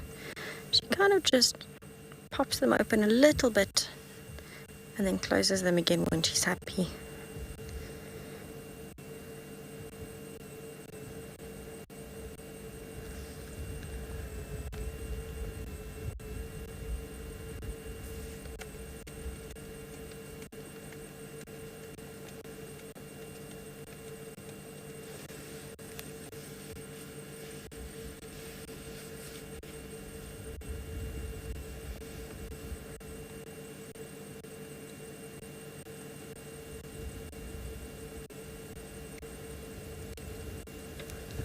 Oh, she's getting up.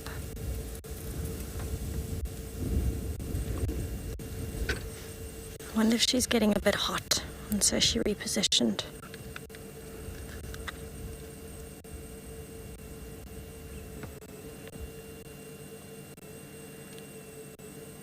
She almost just looked like she was kind of moving her chest a little just to cover the eggs a little better, but maybe get some breeze in there too. Because I'm sure she must be very, very hot where her feathers and her skin are touching on the floor all the time.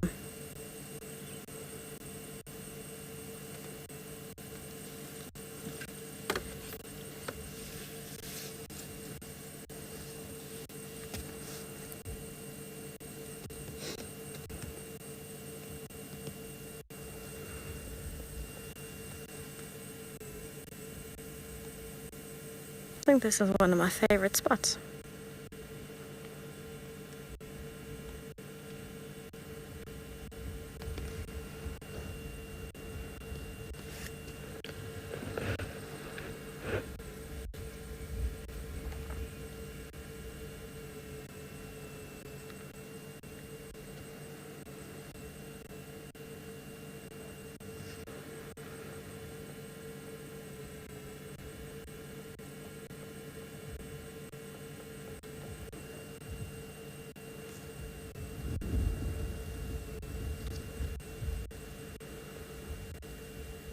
Quite a lot of new sounds coming up, insects waking up as the day is going on. I haven't heard many birds though, I think it is too hot for the birds.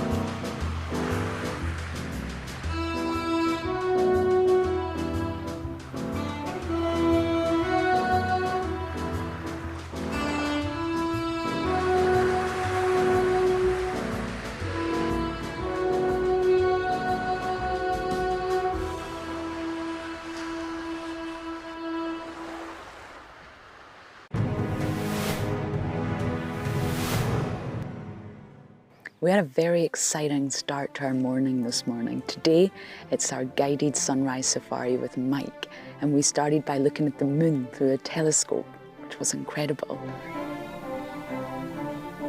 It's been a very different drive from all the other ones, very interactive. Uropigeal gland is something the Hippo's have in common. Hi.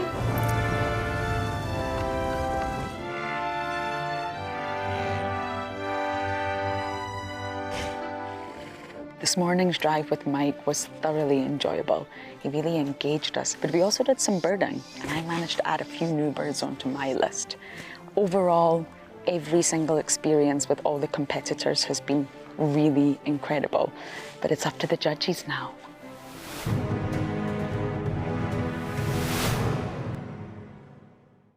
looks like it's a very difficult climb because every time it tries to climb, the ground is breaking, so it slides down. But it's the only one. Look at that. That is the call of desperation with a cub. It's like, what are you doing, mommy? Oops. Oof. Expect the unexpected here on WildEarth daily. I love being a cam op for WildEarth. The animals coming right up close to you, especially like lions. Sometimes you get nervous, but you have to go with the flow. My favorite animal to film is the elephant because of how big it is. But when it's really up close to you, it's one animal that you would say, I really respect you.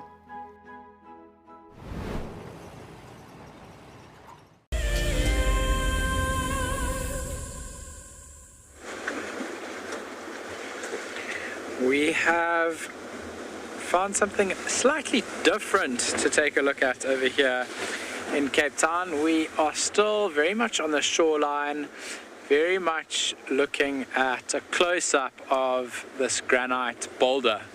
Now, something that is quite easily overlooked in Cape Town, this granite is everywhere, but something that is actually really common in this area is to see these orange and yellow kind of tones on all of these rocks.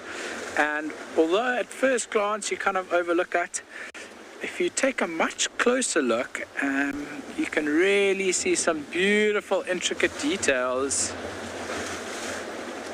in this like orange stuff which is growing on the rock.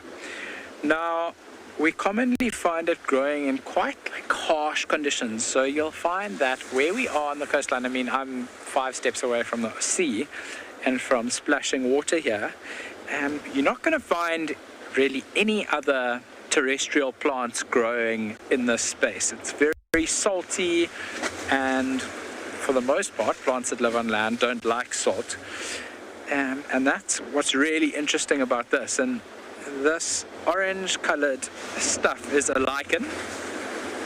And for those of you who know about lichen, you know that it's quite hardy stuff. I believe even growing on the outside, or not growing, but surviving for a few months on the outside of the International Space Station, it really can survive and thrive in really harsh environments. But what it is, it's not just a single organism or a single species. It's a combination of multiple different species, most regularly being fungi and bacteria. For that, so they can't take sunlight and convert it into energy, but algae can. So the bacteria and the fungi form this symbiotic relationship with the algae, and they form the base. So underneath here, and it's really hard to see, I mean, without a microscope, we aren't going to get to be able to pinpoint the exact differences, but the algae, or sorry, excuse me, the bacteria or the fungi will form almost a base for the algae to grow on top of, and then the algae will photosynthesize and produce food.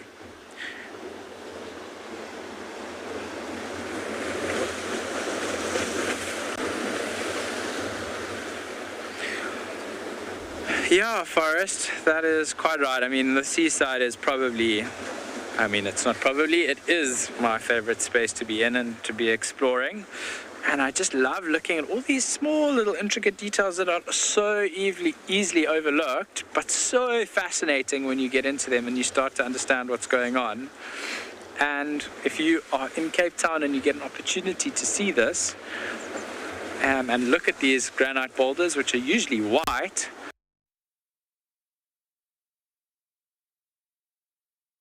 look at the boulders, which are usually white,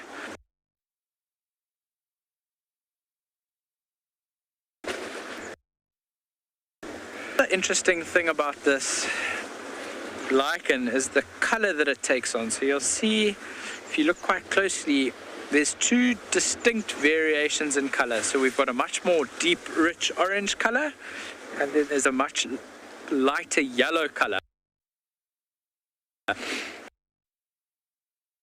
And those are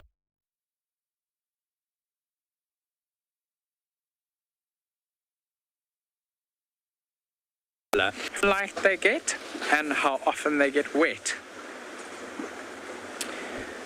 So interesting and so beautiful to be able to show you this like intricate fine detail in these bacteria or these lichen with you. For now we're going to send you back across to Tristan. I'm sure he's got some other interesting things to show you, and we are going to carry on just slowly moving along the coastline here and finding these really beautiful little details to show and share with you.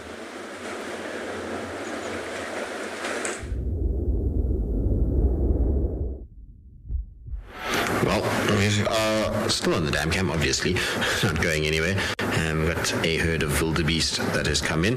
This wildebeest has just perked up very quickly because of the squirrels that are alarm calling. Now, it's not something really to worry about just yet, unless this wildebeest starts snorting, which will be a very good thing for us. It'll mean that something is around. But they get very alert when the squirrels alarm call because obviously they are hunted by things, and so it's good to just pay attention when they are. But very quickly has gone back to feeding this particular female. She's not too worried about the food that she's eating now, and not too worried about whatever squirrel is shouting. It's probably a Wahlberg's eagle. Wahlberg's eagles are flying up and down these days, so lots of that. And I don't hear any of the impalas. There's lots of impalas around as well in the background, and I don't hear any of them. But what's quite cool with this wildebeest, I'm going to try and see if we can show you. The camera might not focus nicely, but do you see on the knee area, or what would be the knee, you can actually see the worn patch from where these guys lie down and the way that they sit. So they push their knees forward and then they lie on them like that. So much like how the warthogs were feeding earlier and walking on their knees, these guys do it quite regularly too, and so they end up with these little bald circles on the knees themselves. A lot of people don't actually really notice this, and it's generally because the grass is tall enough that it hides it, but they've got little bald knees, which is pretty cool to see.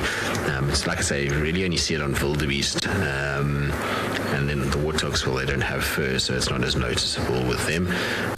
Zebras have something similar called a chestnut, but the chestnut is on the inside of the leg, not on the actual joint like you see with these guys. You can see how it's just eating all of that short grass, kind of digging their nose right in there to get what they need. It's cool that we can get nice close kind of views of them, and sometimes in very different ways as well. It sounds like some oxpeckers have arrived.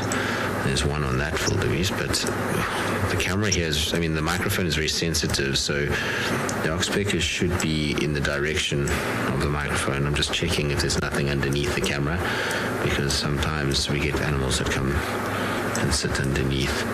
As you can see, everybody came down, kind of had a drink, and slowly moving away now.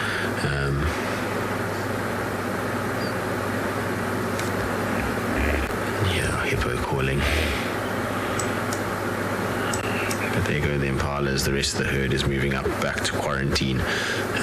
So they would have done what they needed to do, and now back up in preparation for sunset.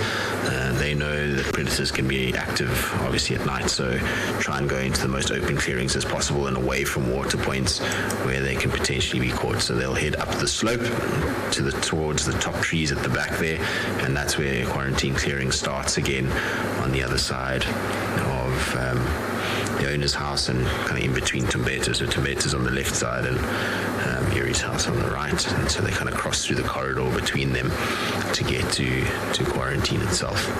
All right, let's see what else is lurking. The squirrel is still shouting, so maybe some sort of bird of prey is around. Maybe we can find it.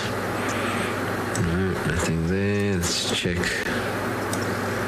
There's a wildebeest drinking.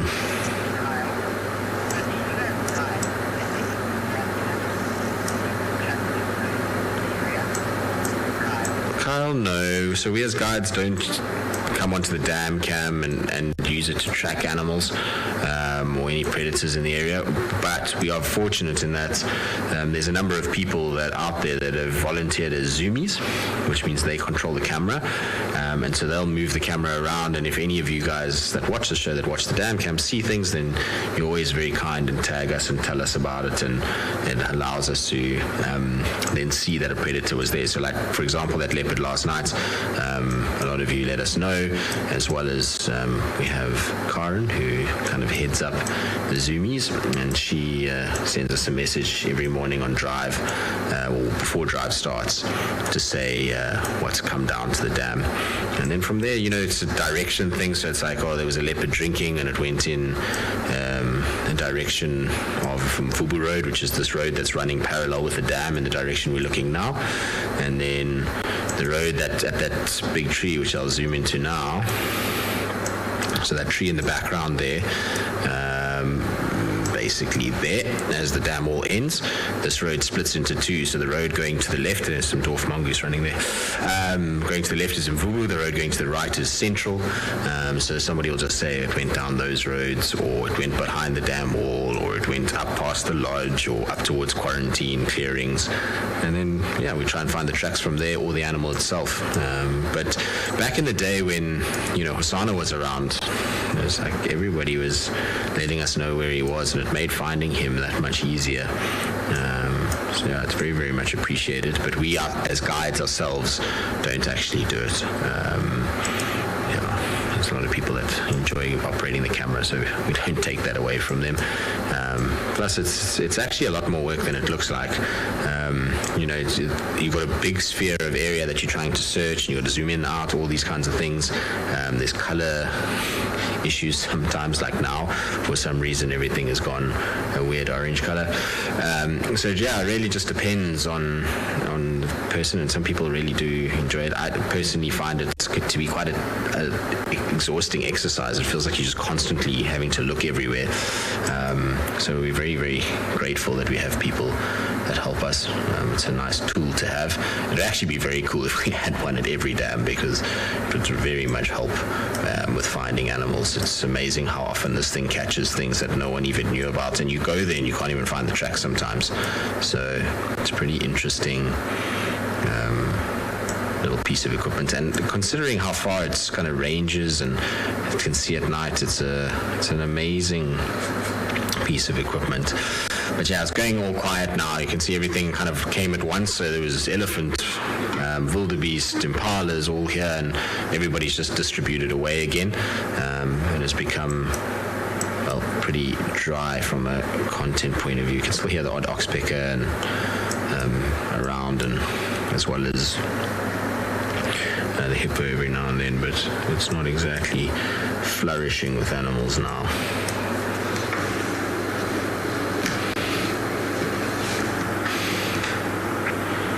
I always find with the dam cam, the best thing is just to stay wide like this and hope that things come in, you catch them sort of moving. It's often the best way to find the animals that you're looking for.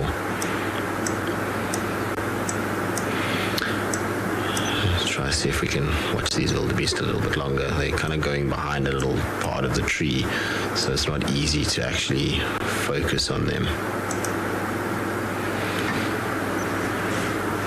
Yeah, they love this spot, and I don't know why. This particular little section, they're always here feeding. Right, well, we'll keep scanning around. It's getting to that time of the day where maybe we'll get lucky with a predator and something coming through. It would be really nice if we did get a leopard coming down to drink in the late afternoon.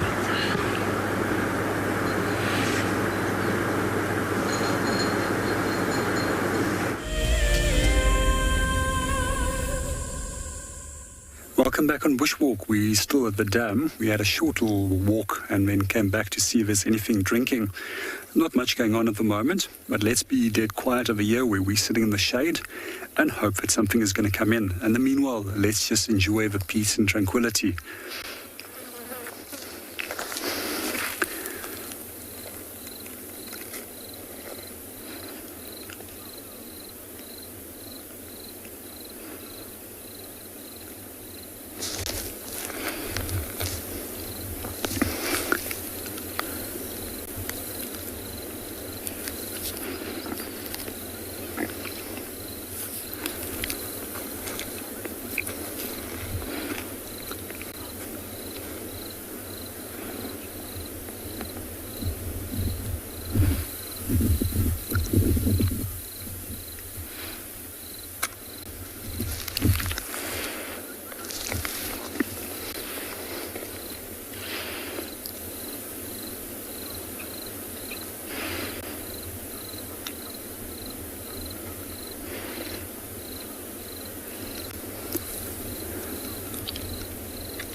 Welcome back, everyone. To give you a bit of an idea, moved.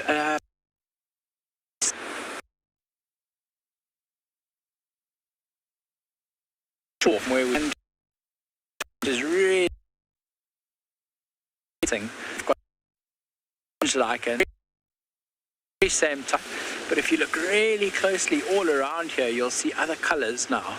So you'll see a little bit of green, there's a little bit of black or gray, there's a little bit more like a white-gray color here. And the reason for this is because now moving further LTC spray, the environment drastically. And I was trying to think about what we could compare this environment to, and I was like, you know what, this is actually very much like a desert. The rocks here get sun-baked, they get ice cold, they get wet. Rocks here baked, they get ice cold, they get wet with salt. This pigment that is growing out of the crack of this granite rock. And upon close inspection for that, look into this gap on the left over here. You can see that there's a little bit of pioneer of life in this little space that we're in now. What would have happened here is because there's a crack in the rock, the lichen started growing and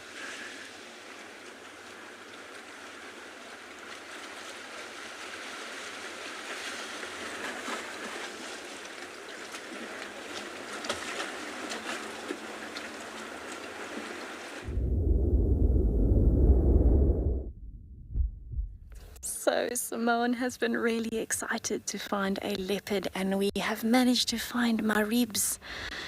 He is so well hidden at the moment in the brush, and that's because he has managed to kill himself a baby Ngala. So he's currently hiding there. He's busy moving the carcass, so we've given him a bit of distance so he can see where he would like to go with it. And I'm not sure if he's lying down to feed or if he's going to keep moving. He's been moving fairly consistently, so I'm just giving it a minute. Although we can't really see much of him at the moment, I do want to give him a minute just to see if he settles or if he's going to move again. But I'm really, really happy that we finally managed to find Maribs and introduce him to Simone. I'm getting very big smiles from the front seat. Alright, so it does look like he has settled a bit. And I'm going to see if I can get a little bit closer now.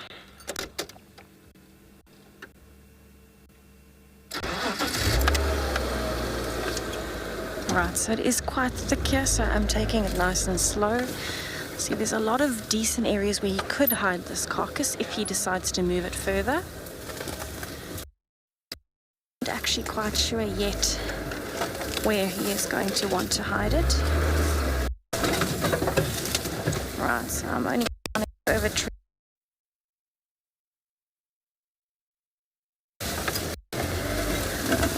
Really hoping.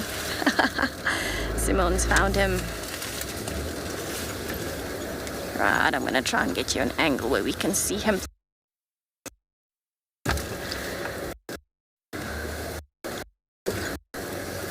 Right. You see a good angle there, Simone. Angle there, Simone. He is hiding incredibly well. Wow. It's one of those moments when you know that there's a leopard, but trying to find him is a whole different story. There he is. All right. So he is actually feeding. How incredible.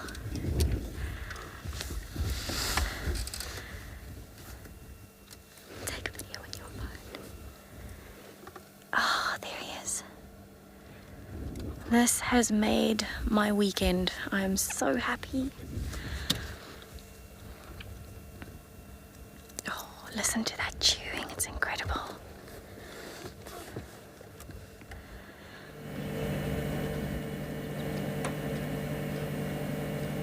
So I'm actually quite surprised that he's currently feeding on the floor and hasn't taken it to a tree.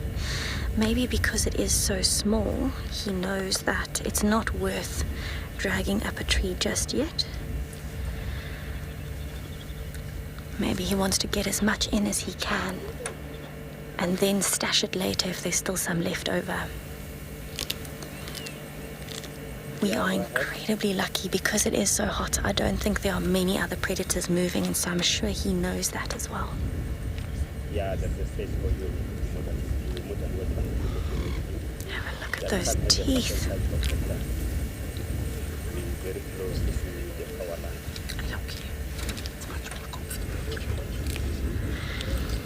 So it's really lovely to know that, 6 months into independence, he is so successful. He's flourishing.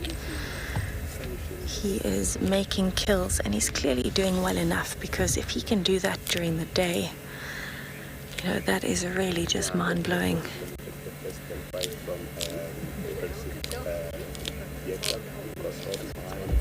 That sound, he must be close to a bone. Is he crushing it?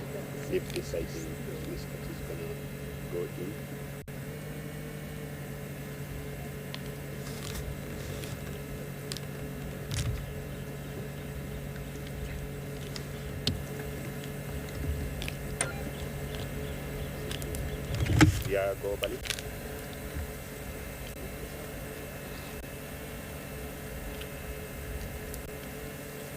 Yeah, WildEarth is inside. So many stuff. So I can definitely smell the carcass. We're definitely in the range where you can smell a bit of the stomach contents.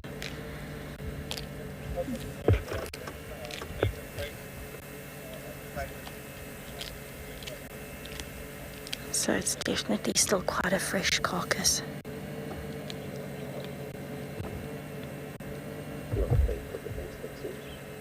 Yeah, because Right, so we are very, very lucky. There's actually only 2 of us here.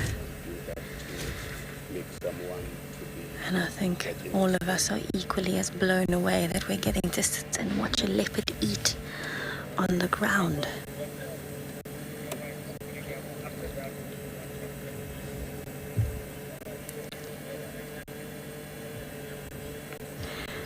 Cressida, I agree. Way to go, Mareebs. He is just absolutely flourishing, and it is so wonderful to see this, especially in a young male leopard. He's only 2 years old, and to see him being successful and moving as well, seeing him in different parts of the reserve, testing his boundaries.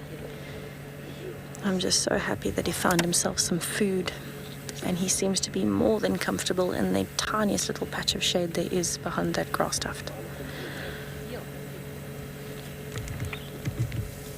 He's actually, looks like he's trying to pluck some of the hairs off now with his front teeth. And he wants to do that because he doesn't need to eat those hairs. They'll just get in the way in his digestive system. So he plucks it off with his front teeth, then he spits out the hair once he's got enough of it in his mouth. And then he's got better access to the muscles and the meat.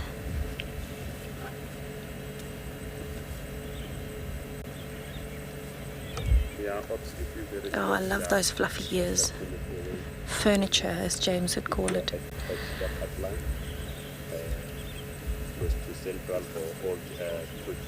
They just spat a whole lot of hair out.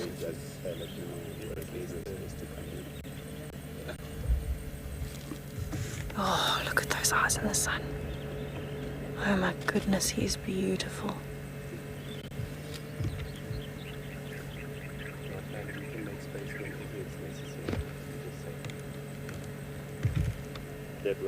You can see he's feeding, I don't want to say aggressively, but very, very quickly, almost frantically. And that's because his natural instinct is telling him, I'm on the floor. If a hyena comes along, I might not win this fight. And so he really is trying to feed as fast as he can before he has to try and haul it up a tree. It will also be better for him in terms of pulling the weight up a tree. Baby Ngala is quite small, but still it adds a whole new complexity to climbing a tree when you've got anything in your mouth, no matter how big the carcass is.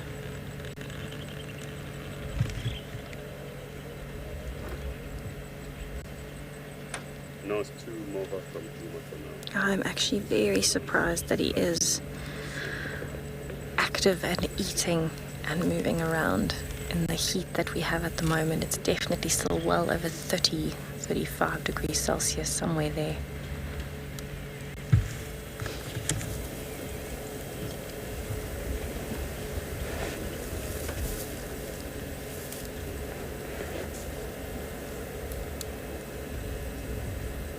So the way that he's actually sitting reminds me a little bit of a cheetah. He's kind of sitting with his paws underneath him so that he's flat down on his chest on top of his paws, and that's very similar to the way a cheetah will sit when it eats, specifically down in the grass like this. But he is definitely one of the most beautiful leopards I've seen, and he is 200% leopard. He's a very clowny, clumsy one. I'll have to tell Morgan that we saw him.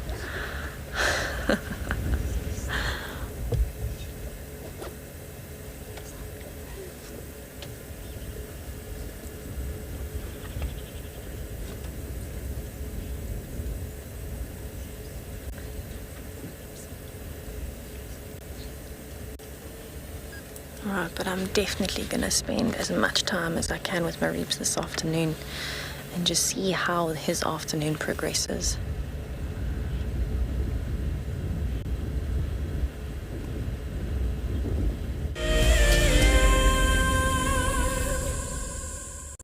RSA has a long history, over 90 years, of being involved and even pioneering aspects of the conservation sector in South Africa. Over that long history, we have realized that all of the issues that we are facing both locally and globally are due to human impact. Therefore, we need to concentrate on working with people, and that is what WESA does.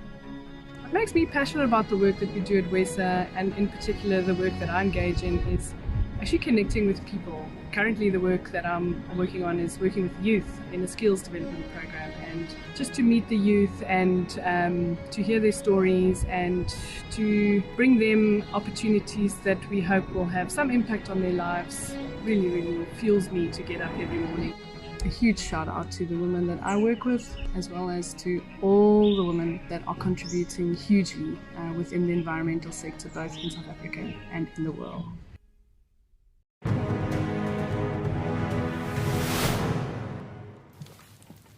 The scrap here collected a dry grass, put it next to the water hole as the hippo walks down during the warm of the day to drink the water.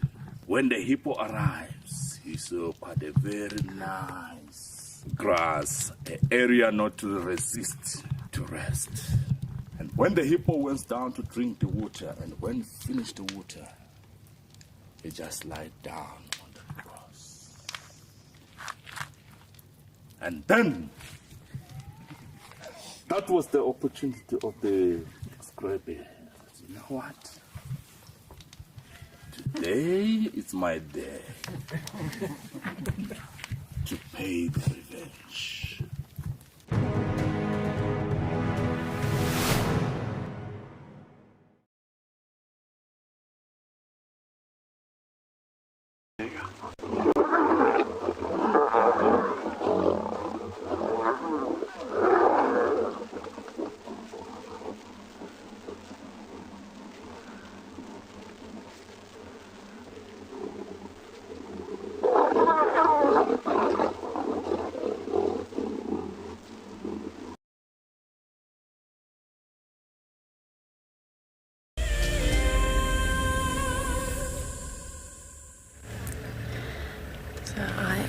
Incredibly happy to be sitting here with Mareeps as he's eating.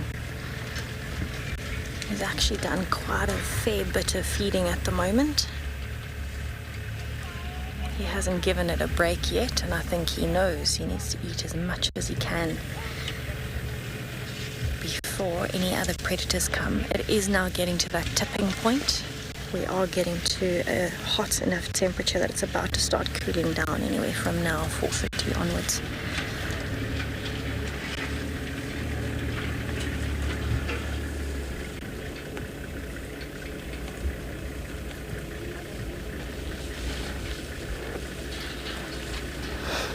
Gucci Gumi, thank you so much for congratulating me. And yes, Simon is very, very happy to see my ribs. We had a little mini dance session just now to celebrate. She's chuckling here in the front seat. So there are some other game viewers that are coming in and out, so there's a little bit of noise.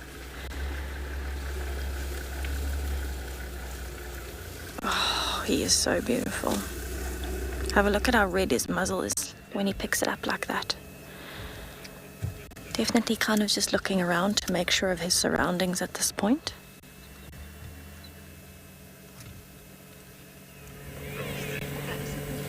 And back to feeding. He is satisfied that there are no predators right here.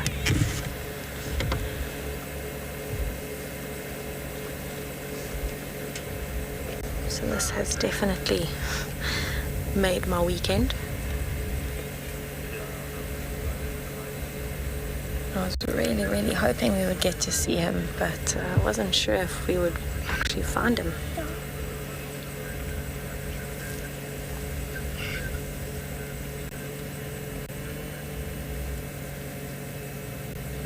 Just spend a little bit of time just watching him feed and listening out as well. Absolutely incredible moment to be taking in.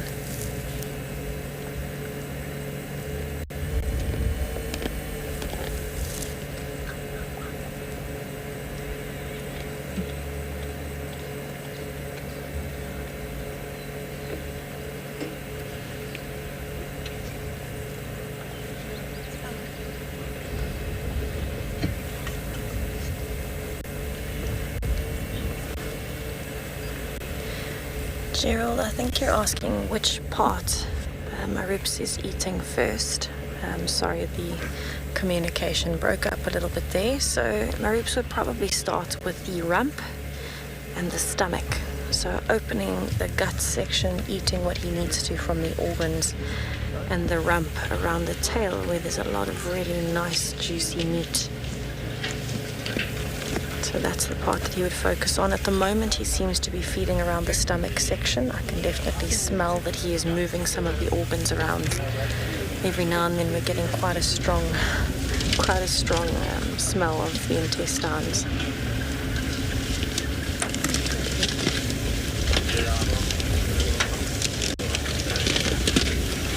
He is absolutely beautiful.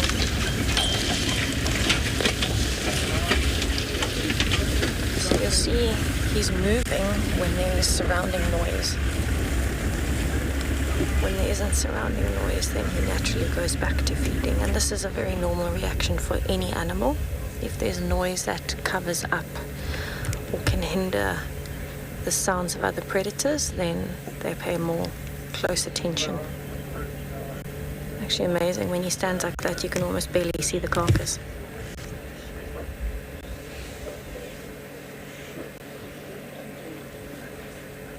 Oh, cleaning. And back to feeding.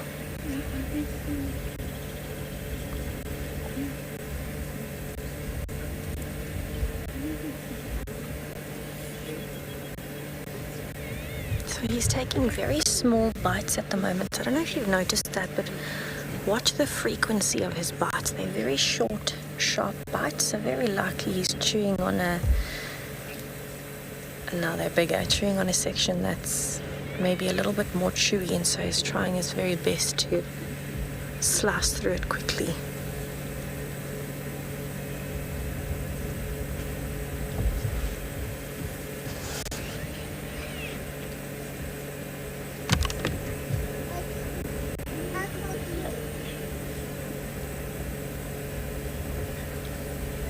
He does look like he's being very, very careful in whichever area he's feeding, which gives me an idea that he is feeding in the stomach. because he wants to be careful of eating some of the organs that might not taste so good. So for example, the actual stomach cavity where there might be a lot of undigested grass. Also possibly areas like a gallbladder wouldn't taste so good.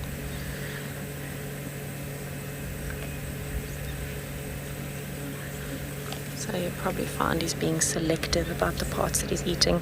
He would definitely try and eat the kidneys, the heart, and maybe the lungs.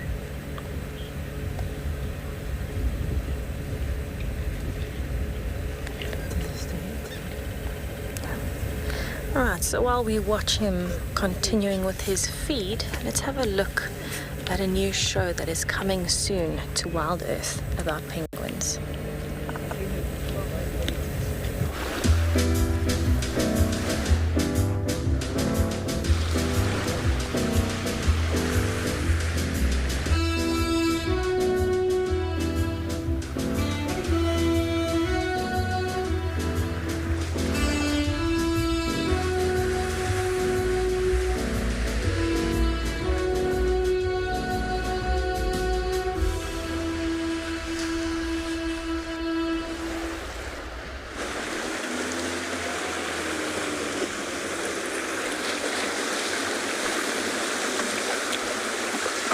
Wonderful and exciting to see the few little clips of those penguins, such cute little creatures.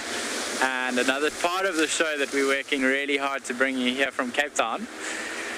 Something that we just managed to pick up now on the shoreline here was this kind of dried out and dead piece of kelp. And for those of you who haven't been in the water before but have seen and heard about our beautiful and really special kelp forest here in Cape Town, this is the base of a piece of kelp. So this is the stalk that will go up to the surface, and this is a really special attachment down here. You might look at it and think it looks quite similar to the root of a tree, and this is actually what this kelp uses to attach to a rock. So a kelp needs to be anchored to something at the bottom of the sea, and this is its anchoring mechanism. You can see in between the roots or the anchor here all these little tiny little muscles that have grown. If we turn it upside down, you can see how flat that is. So that could be an indication of the rock, that it was like an imprint of the rock that it was attached to. And you can see some kind of remnants of sand or tunnels from worms. But really, this is a vital component of a kelp forest. Is the roots that it uses to attach itself to the floor with. And just really special to get to show you a little bit more of the, I guess, biology of the kelp forest. In this little piece that we found, it was kind of washed up and lying just in a crack in the rocks. The weather doesn't look like it's improved. It's still pretty grey. And I think we'll spend the next little while just taking in some of the sounds that we have here. We've got some local birds calling behind us and lots of beautiful waves crashing.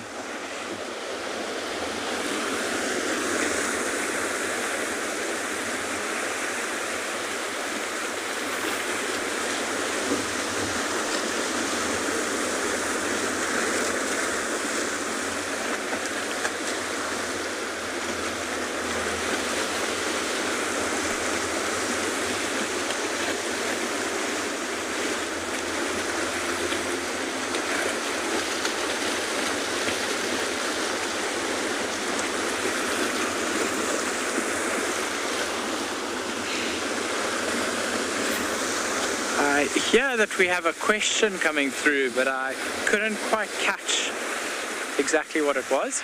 Something to do with something living by the coastline.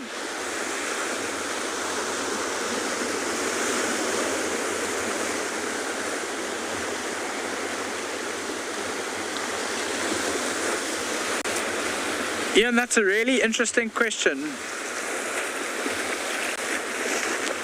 Thanks for asking that. And we do get very special birds that occur on our coastline here.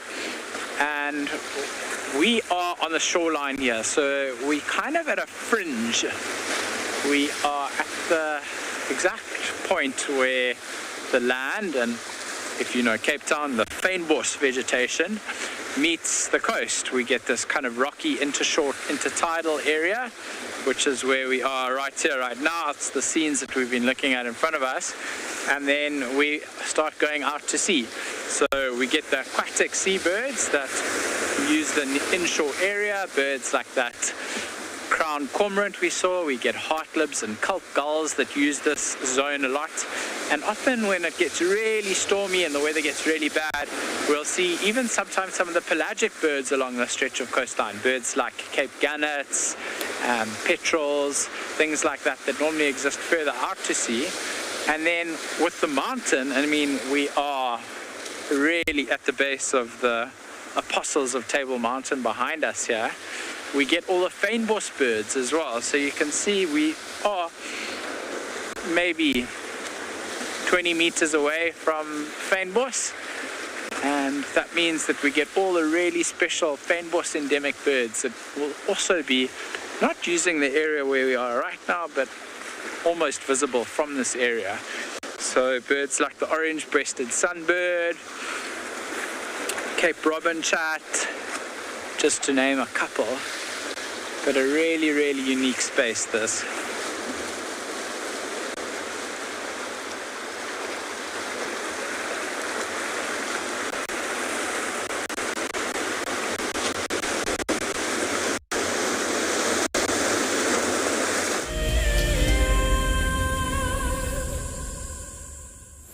Welcome back to Bushwalk. At the moment we're actually looking at a log that's been hollowed out by termites. So generally when we think of termites, we think of them making large mounds and various sizes and shapes, and some of them very elaborate chimneys, which will allow for the regulation of airflow in that termite mound. However, with this specific species, it's one of the drywood termites. These guys actually will occupy logs, unlike their cousins. And we see that sometimes they will actually hollow out incredibly large logs. And these are often then used as little homes by species such as genet, as well as in larger logs will be an efficient place for leopard to actually hide their cubs inside. So if you do ever see a leopard track going close by to a large log that's been hollowed out, it's always best to avoid that, because you never want to get between the mother and the cubs, as they're incredibly protective about their young. That's a general rule when you're on foot. That will go for all different animal species, even those that we don't consider as dangerous game. To come back to the wood that we have a look over here, we can see the little tunnels that's been created inside there, and there's also some covering of soil inside there. And the interesting thing for me about termites is that they can't actually digest wood, and they actually have to do so through a number of different processes. In some cases, those that have the chimneys and has got a fungus inside the mound will feed and then create waste product from the food that they ate, and the fungus will then assist with the breaking down of that food, making it digestible. We also find that some species have got a tiny little protozoa, a microorganism that lives in their digestive tract, which will enable them to break down the food. And then in others, they simply have to re-eat the food for a second time to be able to digest it. Even us, as well as a number of different plant-eating animals, also have the inability to digest plant material. It actually has to be done through means of bacteria that will assist with the breaking down of that food.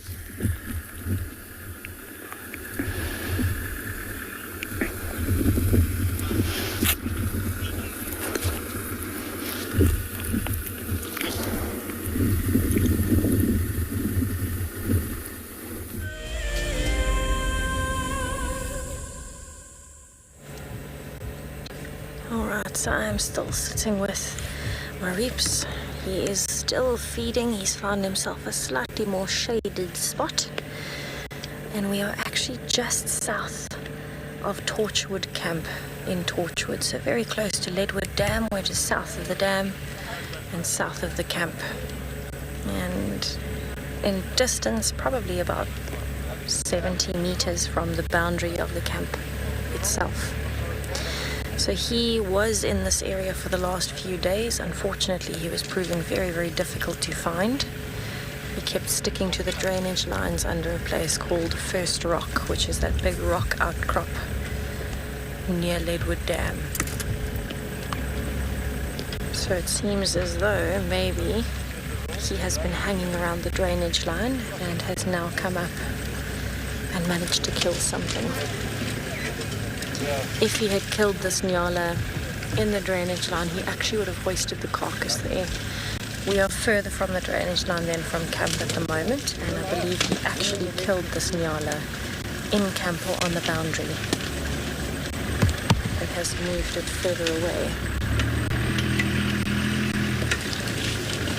You can see he's definitely still getting as much food in as he can.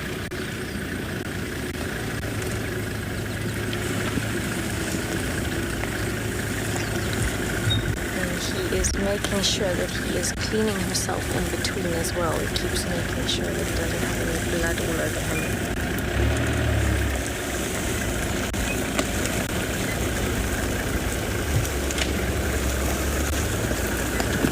So we do have another vehicle joining us at the moment.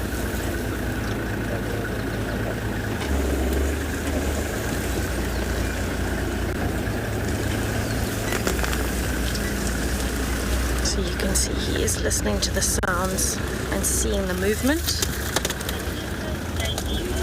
And he is adjusting, so he is, you can see he's looking up with his eyes. He's kind of twitching the ears as well, listening.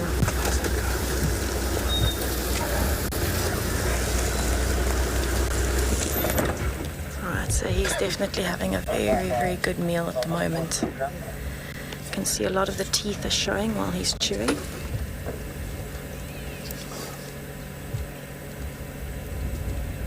Look at those eyes when they catch the sun, and you can see the tail's moving now as well, so he's definitely noticed the movement. A leopard's tail is the best way to tell what his mood is. And I think especially now that it's cooled off substantially in the last 10-15 minutes, he'll be a lot more active too. So he's definitely got more energy to feel a bit more, I don't know, curious maybe.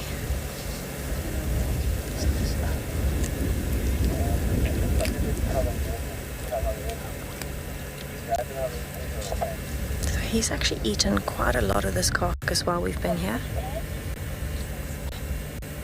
He's taken very few breaths where he's actually looked up and around. I don't know when last he ate before this. We couldn't see his belly when we arrived to see if it was full or not. And he definitely looks like he's eating as though he hasn't eaten in quite a few days. This is very normal for a leopard though. A leopard might not eat in days and days and then find something and eat as much as it can. And most of the predators are like that because it takes them longer to digest the red meat. They don't need to eat every day. Once the belly is full, they give it a good few days for digestion to kick in. It does make them incredibly lazy though. A full-bellied leopard is one of the funniest things to watch, trying to find a comfortable position up a tree.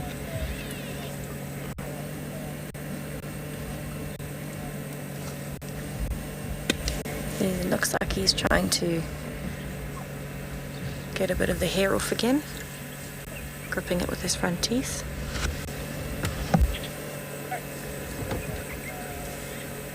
Just clearing a new patch to feed. So I think the last time I saw my reps was probably 5-6 days ago, if not more. No, more. Probably about 8 days ago.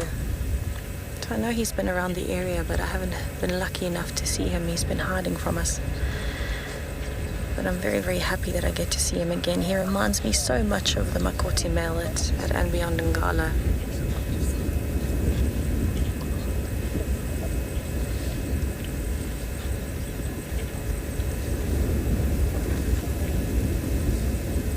He definitely notices the movements every now and then, and he freezes and looks at us. And this is a very natural reaction. if he's feeding, he's on high alert. So that's what he would be reacting to with any movement.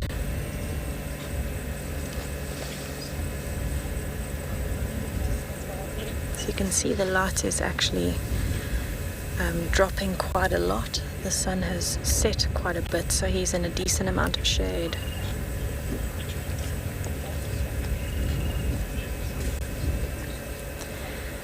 Alison, yes, I do think that he's going to hoist this carcass later on. I don't think he's going to finish all of it now, and you'll probably find there are quite a few decently sized marilla trees and apple leaf trees here that he might go and hoist it up the tree just now once he feels he's eaten enough. Also bear in mind it's been a very, very hot day, so I'm pretty sure at some point he'll have to go down to Leadwood Dam as well and maybe just get some water to help with the digestion on such a hot day. So yes, I think he will actually hoist it once he feels he's had enough. It does still look like there's quite a bit left, although I don't have a very clear view of the carcass where he's got it in the long grass. As I said that he picked it up for me. He heard me. Yeah, there's definitely still a decent amount of that carcass left. You can see him holding it down with his paw. So even if there's just a little piece left, he'll stash it in a tree. He worked hard for this meal, and so he's going to do everything he can to make sure it doesn't get stolen from him. Especially as a young male. They go through a lot of trials when they're trying to practice their skills.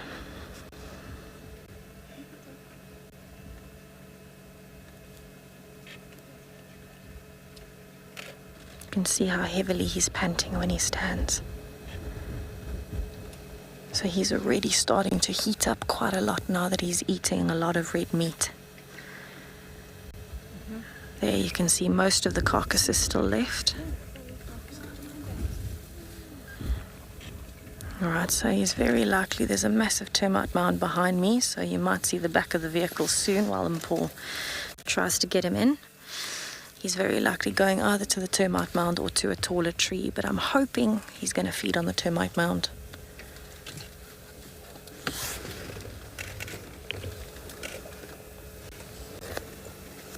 Right, he certainly looks like he wants to go up onto the termite mound, so I'm going to have to try and reposition for you.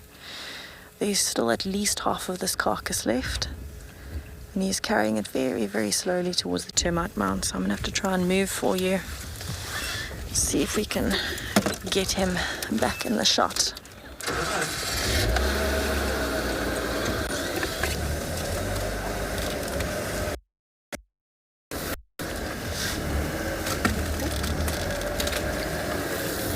Good old Wendy representing. She is amazing. Yeah, going up to the termite mound. Right, we're going to try from here for now. Because I don't know which way he is going to turn, he might keep going. And so I just want to see which way he wants to go before I reposition again. He might just be using that as a temporary vantage point while he decides which way he wants to go.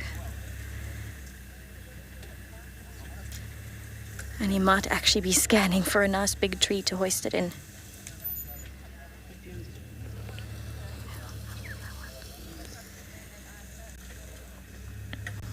Right, so if he stands there for another 20-30 seconds and looks like he wants to settle, then I'll move. No, moving. No, settling. No, moving. I don't think he's quite decided yet. Oh, wow. Look at that shot. That is unbelievable. So he's definitely still got at least half of that carcass in.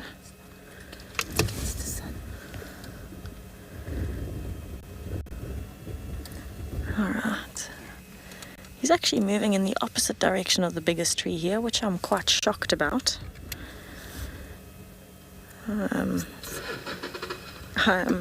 Although, I mean, in true Marips fashion, maybe he's going to shock us and go up the smallest bush willow he can find and hang on to it with his front paws and fall out with the back. Sounds like Marips. Alright, let's gonna turn and see if we can follow him. I'm very, very happy to see a leopard moving. Amazing.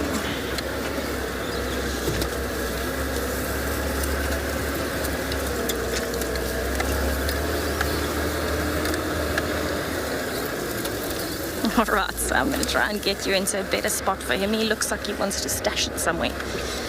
We'll see if we can get that for you.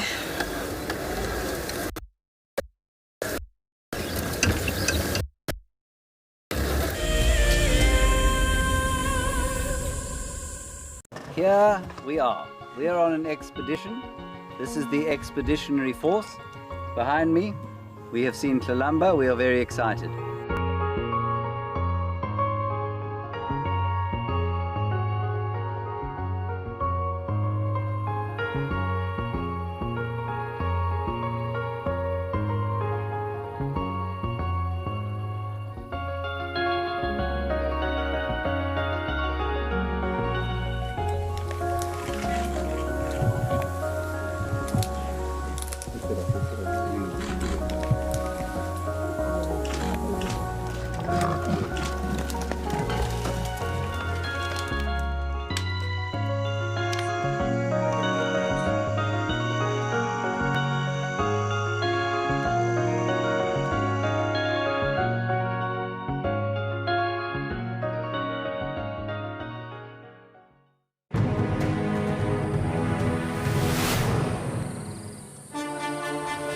It's day one of the annual South African Guide of the Year competition, and our first foot into this competition this morning is all about tracks and signs. We're going to call you in one at a time. Just look at it, the information will be there. Our 5 guides have been tasked by the judges at figuring out who is what is who, and where they go in the bush. Either Franklin or guinea fowl, but because of the volume of other deposits in the area, we went with guinea fowl.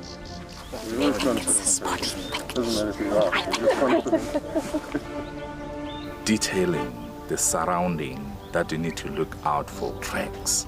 The details is very important.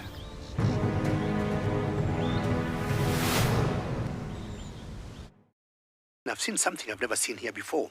Look at these cubs.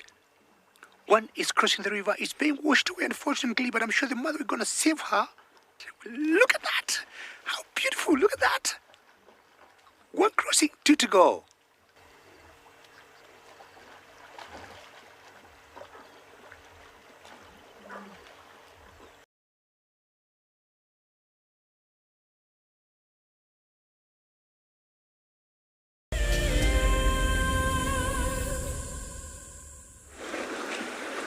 We've got such a cool little thing to show you all over here.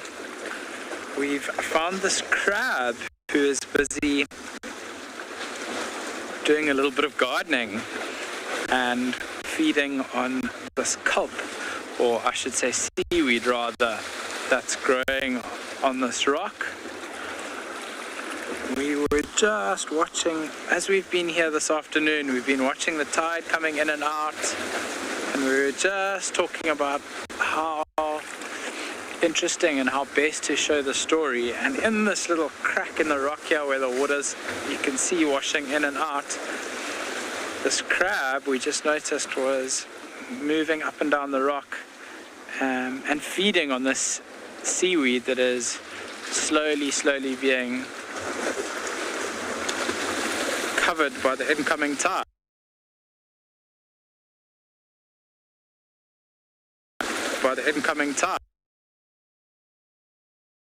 It's water rapid. If we get sopping wet very quickly. But this is such a cool thing to just sit and observe, and really one of the more special things that we get to notice by spending a good few hours just walking around slowly in this intertidal zone and curiously observing what's happening.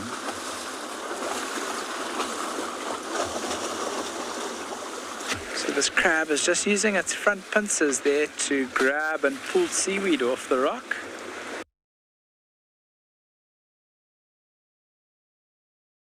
grab off the rock. Brilliant. Well,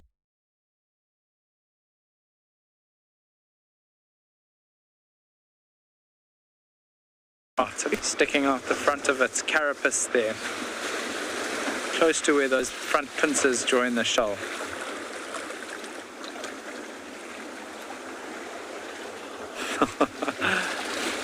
Waving around in the wind. Just remember that the crab won't want to be out the water because it's really vulnerable to attack from especially birds when it does come out the water, and that's exactly why it's negotiating this very fine line between being in and out of the water. See, it's all wrapped up in that seaweed there. Yes, this really is an awesome sighting. I'm so glad we were here and wide awake and observant to be able to bring it to you.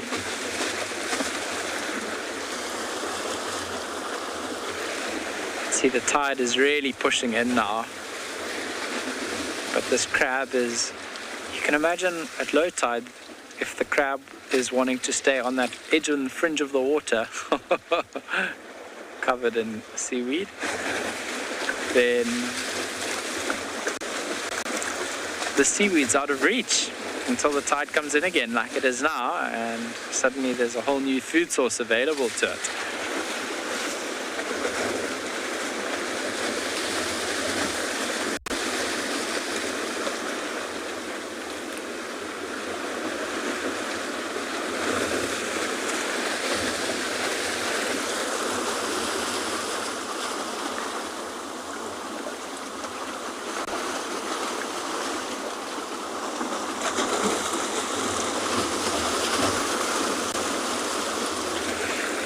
Imagine how strong and especially adapted this crab's legs are for holding onto this rock. This water is really surging in and out of this crack. For an animal that size, not an easy task to hold.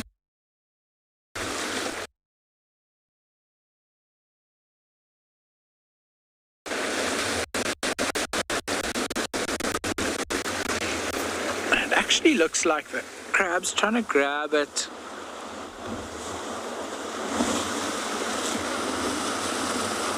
Little bits of smaller growth.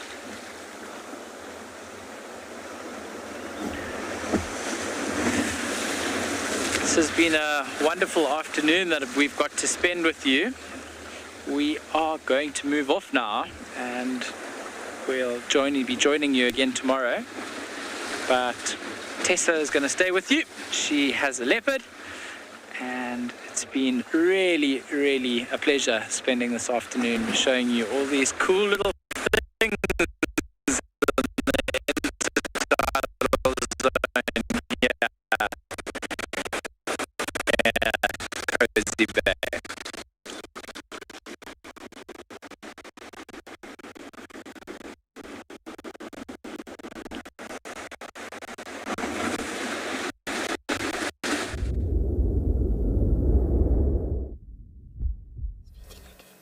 So it seems as though Marips has found himself a very nice shaded spot. He's actually got the carcass just on the other side of his belly. He's not actually feeding at the moment.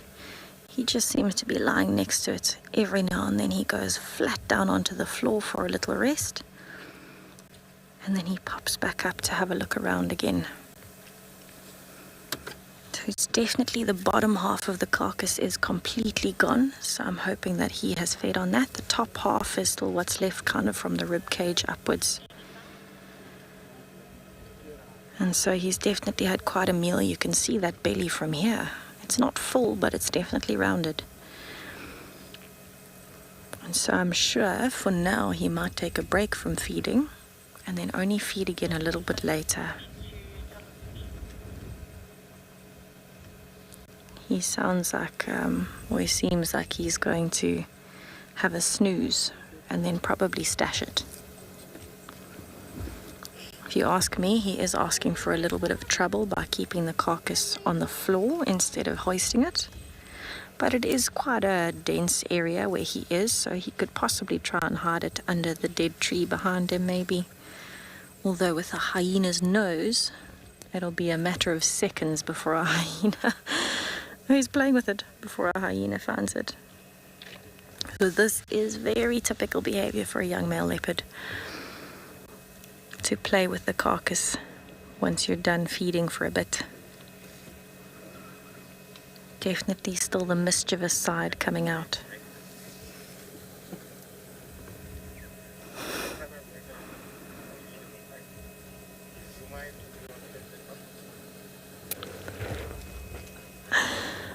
Wildflower, yes, our little boy is all grown up. I can't believe it. Simone was actually just saying to me that, you know, it's incredible to see him on the camera versus actually in life, or in real life. So the difference of how he looks on screen to how he looks in person. And it's incredible to be able to see how much he's grown.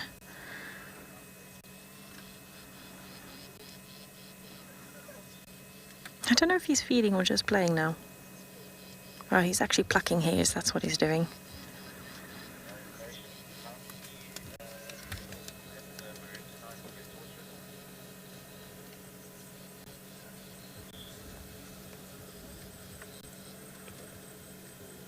You can actually hear there's a lot more birds calling in the background now too, so it's definitely cooled off enough that the other animals are starting to wake up a bit and move. So if I was him, I would actually hoist that carcass sometime soon and not leave it too long until the hyenas have picked up on that smell, because we can definitely smell it.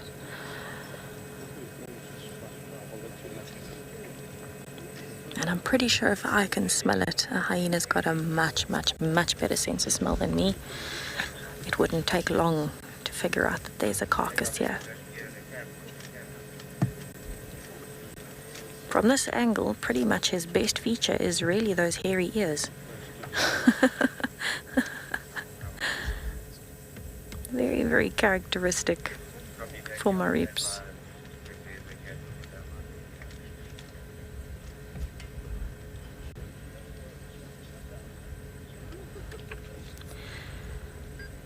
Janet, statistically speaking, I wouldn't actually know if there is a definite study that's proven this. To me, I have seen that male leopards hoist their carcasses less than females. I just don't know if there is an actual study that has proven this, but it would make sense in a way, because male leopards are bigger. There are not many female leopards that are going to come and steal a carcass from a big male, and a big male is much more likely to be able to scare off a hyena. So it does make sense in the logical way. But I don't know if there has actually been a study to prove it.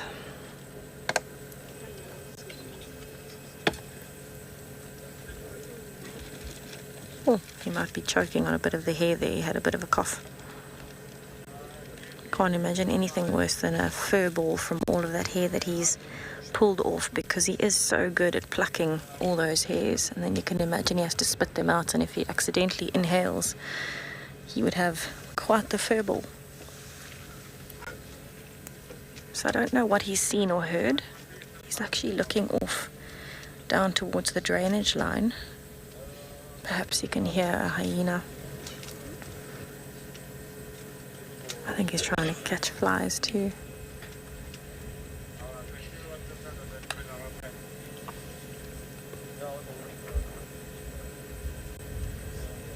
So we're actually just getting to kind of golden light, but isn't it so funny that Marips has decided in the shade out of the golden light is best.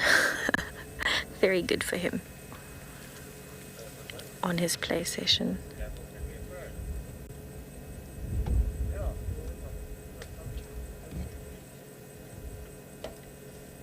He doesn't seem like he's very dead set on feeding right now.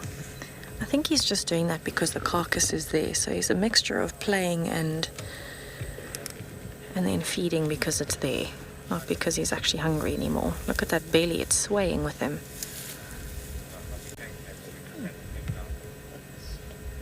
Oh, definitely playtime.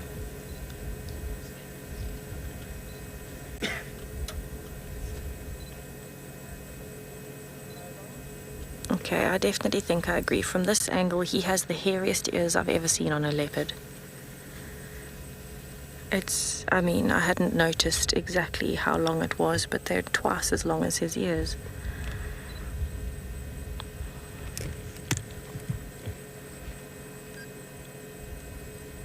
You can see he's a beautiful young male, no scars on that face, white teeth, no big neck and dewlap like a big male leopard would have. So definitely still young and gorgeous, bold and beautiful. That's what he is.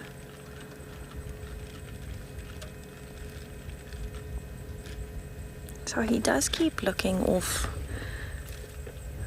kind of to two particular directions, and they're actually, one is in the direction of the camp and one is the direction of the drainage line. And then he gets distracted by flies. So I'm wondering if there aren't, because with camp, hyenas would get attracted to the campsites and any people. So I'm wondering if he's not worried that hyenas are going to come from there. But I wonder if he's also not worried about possibly other leopards coming up from the drainage line. Because I know Tundi has been in the area as well. There have been a few different leopards that have been moving around on Torchwood recently. So he might be quite nervous of them coming in, because any leopard-on-leopard interaction usually ends with some form of aggression, maybe conflict. But I'm definitely going to spend a little bit more time with him before I make space for other people to come in and have a look.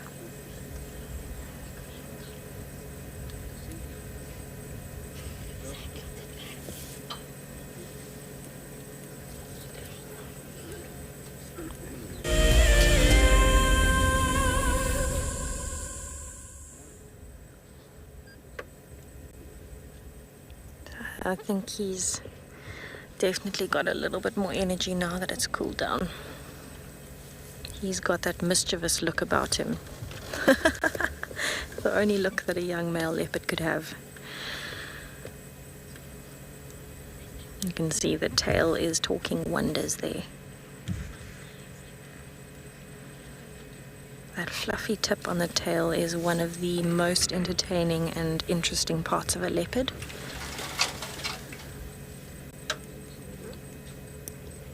And it's probably one of the easiest ways to pick up on a leopard's body language, is the ears and the tail.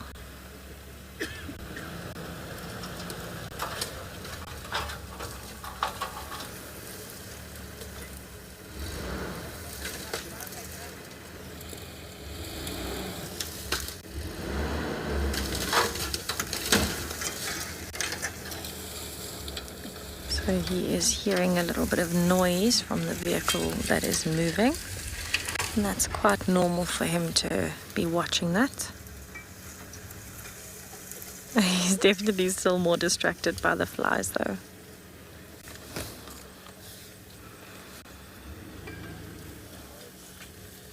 I'd be very interested to see where he actually goes from here, because he moved away from the only decently sized tree in the area. He moved in the opposite direction.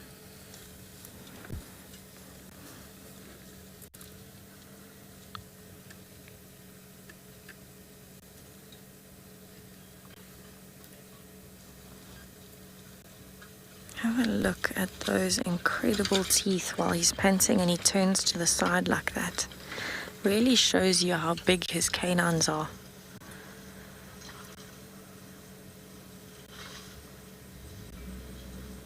Absolutely stunning evening with the leopard.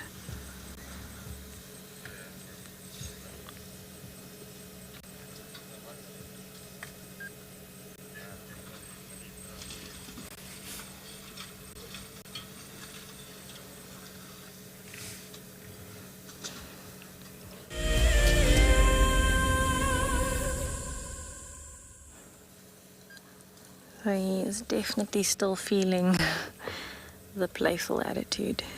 He is repositioning all the time. I imagine that's because he's hot and trying to digest. But he's still snapping at flies. He's still repositioning the carcass.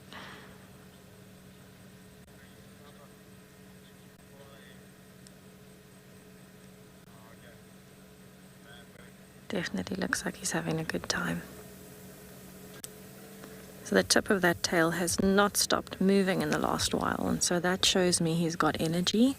It also shows me he's alert. As much as he might be feeling mischievous, you can see he's alert. I would say it's probably close to 24, 25 degrees Celsius now, so it's dropped significantly in temperature.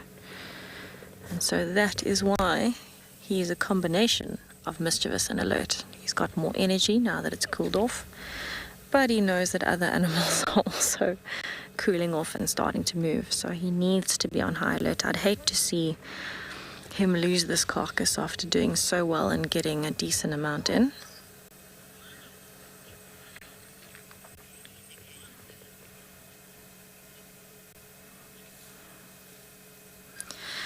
Giraffe girl, no, we don't have any indications that his mother is close by. Unfortunately, there haven't been any fresh tracks of her. I know that she has been around Torchwood in a similar area maybe 2-3 days ago, and I think possibly briefly yesterday, but there has been no sign of her today. And so we really have no clue where she is at the moment. But if I do get an update on her, I will certainly let you know, because I'd love to see how he's going to move from here and what the dynamics will be if there is another leopard close by. In all likelihood, she might be hiding right behind us and we wouldn't even know.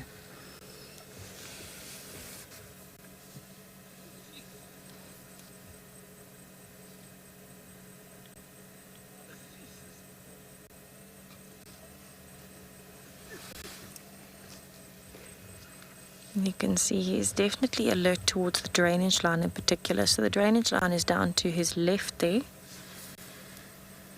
It's quite far, but it's the most likely place that a predator is going to come from today. That or hyenas coming straight from a little sniff around camp hoping for scraps.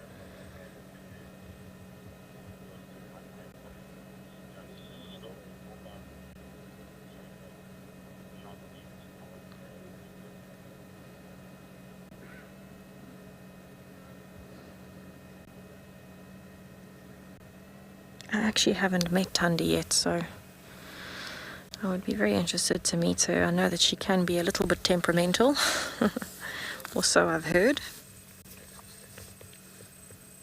But it would be very interesting to see an interaction between him and Thandi at this point, because he is independent now, so technically it's a bit of competition.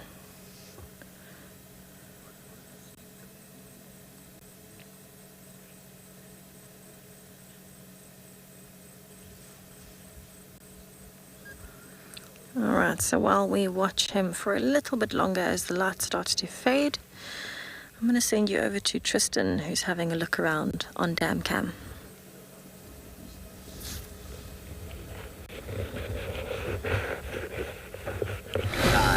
We are looking around on dam cam. Of course, now that we have the camera on the hippo, he's now gone underneath the water, as is the way things go. So hopefully he'll kind of pop back up again at some point. There he is. He's coming up now. I don't know why it's not loading very well. Kind of pixelating out a little bit. So let's come back. See if it helps a little bit. But you can just see his back moving there. He's starting to wake up. It always makes me laugh, this hippo, because he gets to that point where he's kind of lolls about, and then all of a sudden he starts to stir, and then he's yawning and he's rolling and he's moving and he's basically doing everything to entertain himself, and then eventually comes out. There we go. See, he's been rolling around.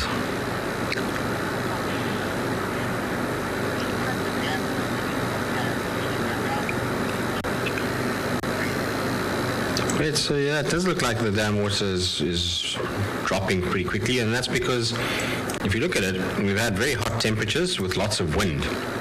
And what that's causing is a huge amount of evaporation. So that coupled with multiple herds of elephants that are coming through, big herds of buffalo every now and then, well, especially about 2 weeks ago now, means that the water is being utilized very, very quickly. Animals are constantly taking water out, but nothing is actually being put back. And even if the elephants aren't drinking, when they're spraying themselves and they kind of trying to cool themselves down. That means that the water itself is getting constantly utilized, and so very, very difficult for it not to drop quickly at this time of the year. The good news is that we're not far now from the summer rains, and that means that this all should fill up again pretty quickly and be all back to what it was. We should get really good summer rains. Well, I'm hoping we'll get good summer rains once again this summer season. Hippo's just rolling around all over the place. You can actually see he's turning around. He's not just staying dead still. I'm going to try to see if we can... Oh, that's not working, is it? No, not really, not very well. Let's come back out from that. But yeah, he seems like he's just rolling and just taking it as it comes and having a bit of fun. See there, every now and then you'll see his foot will come up, head will roll. There we go, there's the feet. And he's having a fine time under there, messing around and playing, enjoying himself. Look, back under again. Alrighty, let's see. Such beautiful light. It would be so nice if a leopard just appeared on that damn wall now. It's still quite hot out there, so, you know, Maripsi is moving around, but a lot of animals, if they haven't got a kill and haven't got lots to do, will probably still be sitting. Like I say, it's still very, very, very warm in that area. Nothing coming up Twin Dams Road to come and settle. No baboons tonight either. I was looking around for them just now. They clearly have decided, he's yawning, they've clearly decided that they're going down south for today. So they must have gone down towards Lugari, Chitwa. They generally follow the Mulawati southwards to those camps and go and cause trouble there. See if there's anything lurking in this little muddy, wallowed area. No, nothing on the side. No warthogs, no ellies, no birds.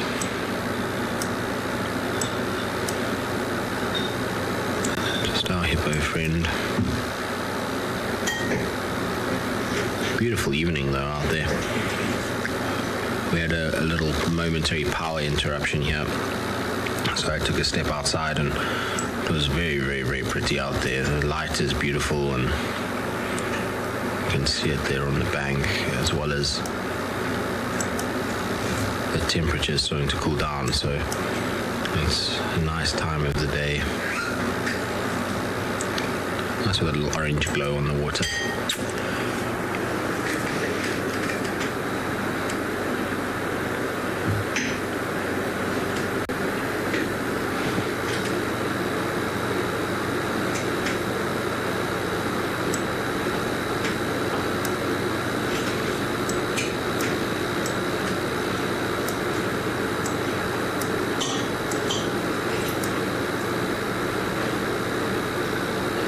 Seem to be anything coming from Timbeta side either. By the time the eddies come from there, I was hoping we'd get some more. So I'm going to check if there isn't any sign of the starlings. And there's a star. It seems like there's a Birchall starling pair that is nesting in this log here. They've been flying in and out. I've seen them quite a few times over the last little bit.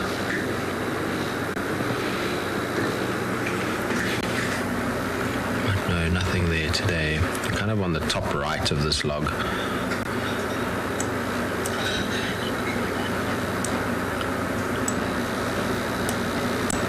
No, nothing there.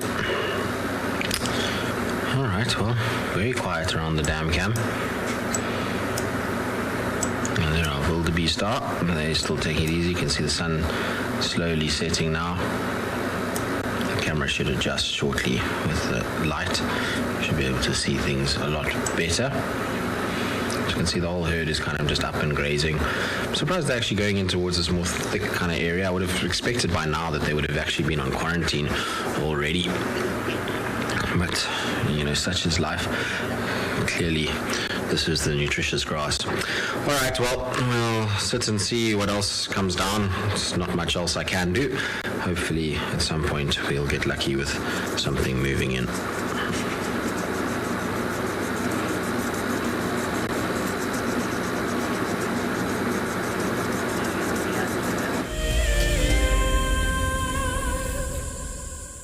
If you are a WildEarth explorer, then we are excited to announce that there is another unique prize for you to win.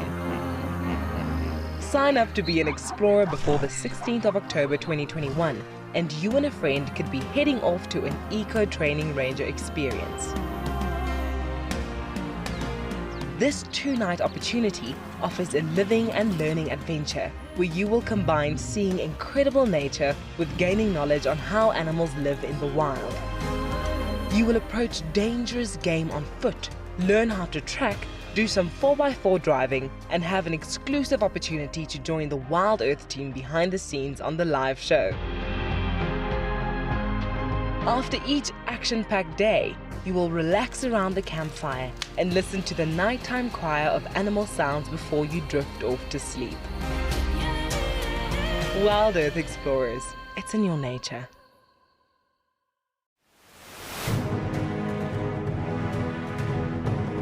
I think sometimes you need just to listen.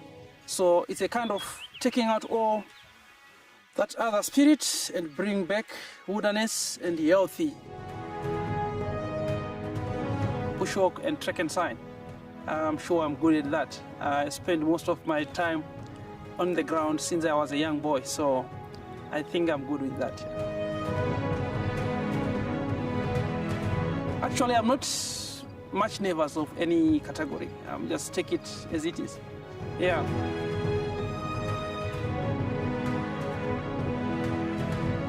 I'm not 100% sure on what the judges are looking at. So chances are 50-50 on my side. I'm not... Obviously, when you go for a competition, you say you win.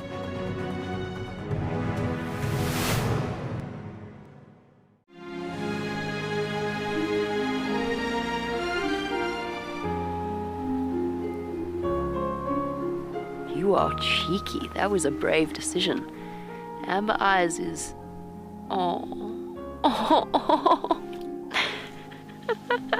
That is so magic.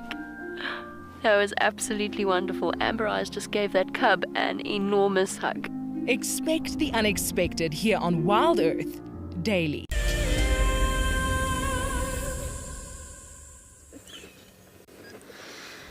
Alright, so my Rips is definitely getting some more energy in him. He has decided to start feeding again, but he's been moving around a lot with this carcass. He's still in the same area, but he keeps repositioning the carcass, repositioning himself. It's almost like he wants to feed, but he doesn't want to get dirty. That kind of, he's in two minds about it. He wants to feed because it's there. He doesn't need to because he's actually full. But he's still giving it a go and kind of doing it in a bit of a strange way. Still very alert as well. What have you seen, boy? So he's definitely got much better hearing than I have. And every time he looks around, I'm looking around and I don't see anything out of the ordinary.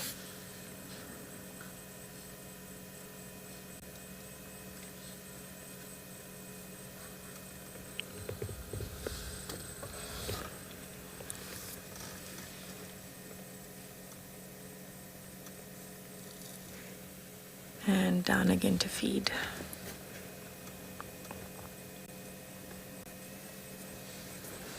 He is definitely not comfortable with something. Look at that tail.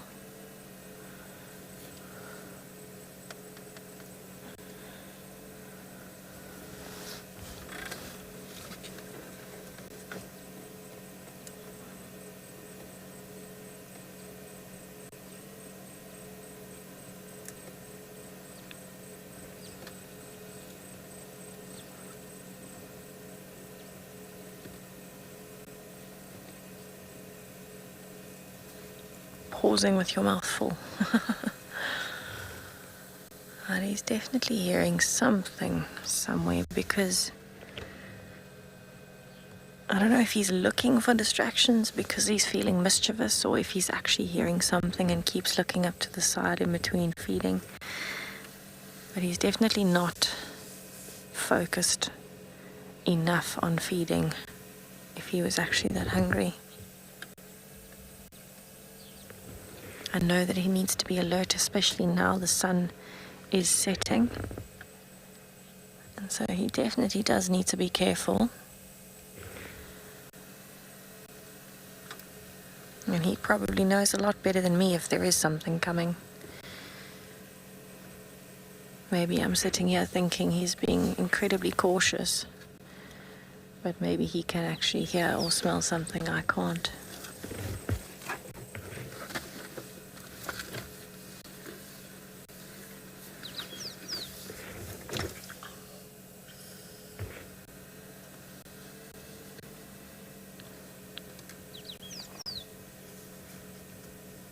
And back to plucking we go.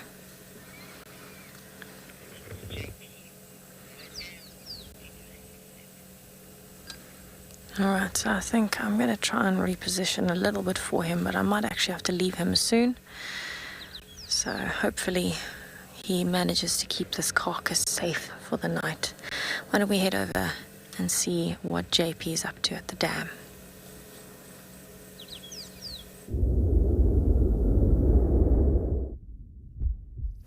Welcome back on Bushwalk. We decided to end off our walk at Ndlovu Dam for this afternoon. And we're just going to pan on the landscape as well as on that sunset. And we're going to be absolutely quiet and allow you to just enjoy the sounds as well as the beauty of that sunset.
Good afternoon, Megan. Yes, it's absolutely a stunning sunset, and I'm quite happy to be back in the low veld.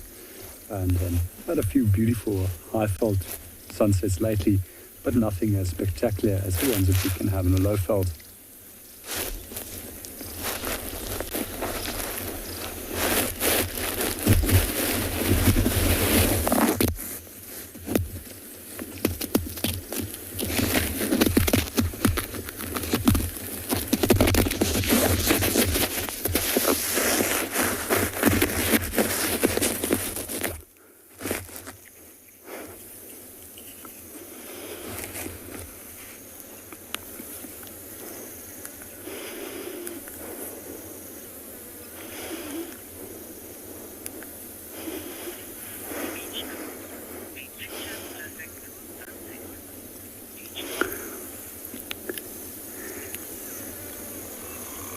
Welcome to the show, Beach Call. Yes, it's absolutely picture perfect. And as I mentioned earlier, we couldn't have wished for a better sunset.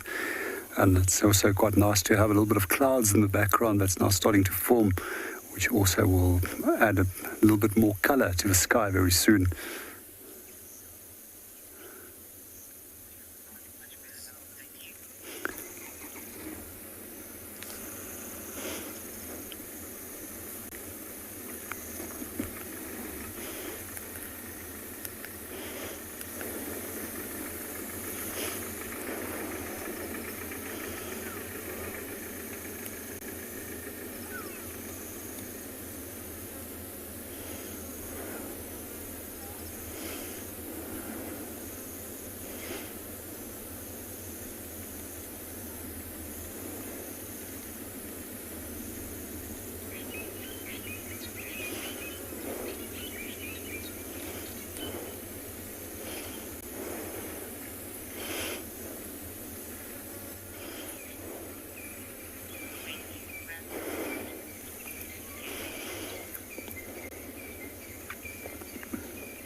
We've found ourselves some dwarf mongoose that are having a good time.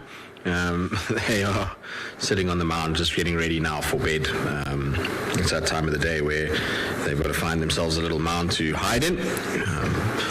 When it gets dark, there's no place for little mongoose to be running around. They are not quite the size of their friends, their fellow family members in the shape of white-tailed mongoose and Miller's mongoose. So being out at night would just result in them being picked off by owls and various other predators. But I always enjoy dwarf mongoose. I find them to be very, very fun creatures to watch. Oh, there's an elephant that's just coming through as well. Look, 2 elephants. Isn't that cool? That's very, very cool. Really slowly kind of drifting off behind the dwarf mongoose. Oh, there's a vehicle too. Very nice. So they're obviously watching the Ellies and having a look at what they're getting up to. So we'll see if they come down to the dam. Maybe they'll eventually bend around.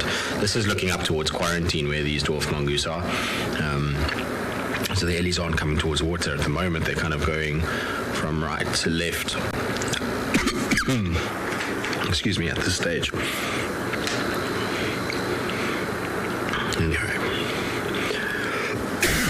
Excuse me, everyone. There's something caught in my throat. It happens sometimes.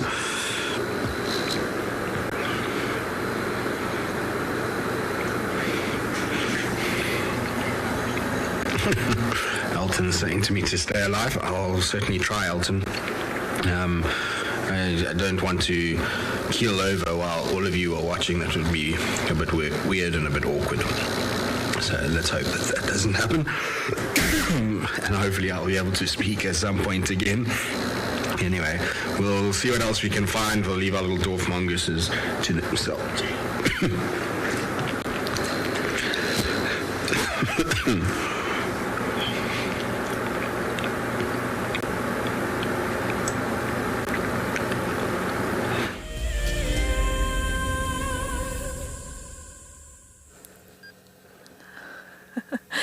So we have got a beautiful and very fiery looking sunset here at Djuma, and it is the most pleasant evening since I have been here.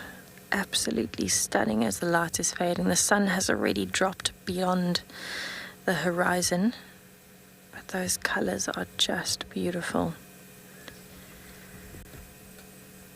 So in case you can't hear it, I am still sitting with Marips. He is chewing away at his carcass. Listen to that crunching sound.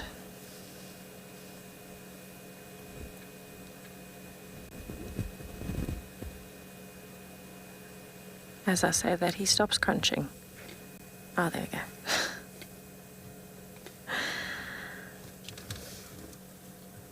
So we have got quite a different view of him now. We've actually changed our position a little bit, and I'll probably change it again just now. But a slightly more camouflaged view of him.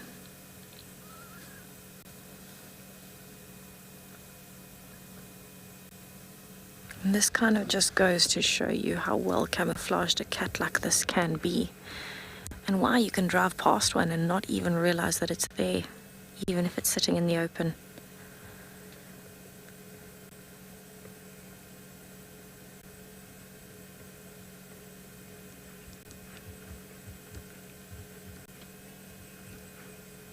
So he is still chewing away. He's actually chewing one of the front legs at this point. And he's trying to break through the bones of the leg. You can still see his tail coming up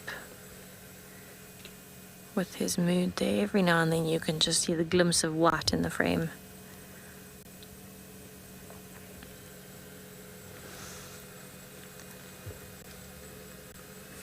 Right, so what I actually want to do now is reposition now that the sun has gone down a little bit. Just reposition slightly so that we have a little bit of a better view of him again. He is absolutely beautiful. So I'm trying to avoid all of the logs and trees in the area. Here we go.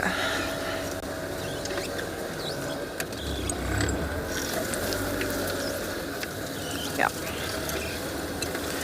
Around the little bush.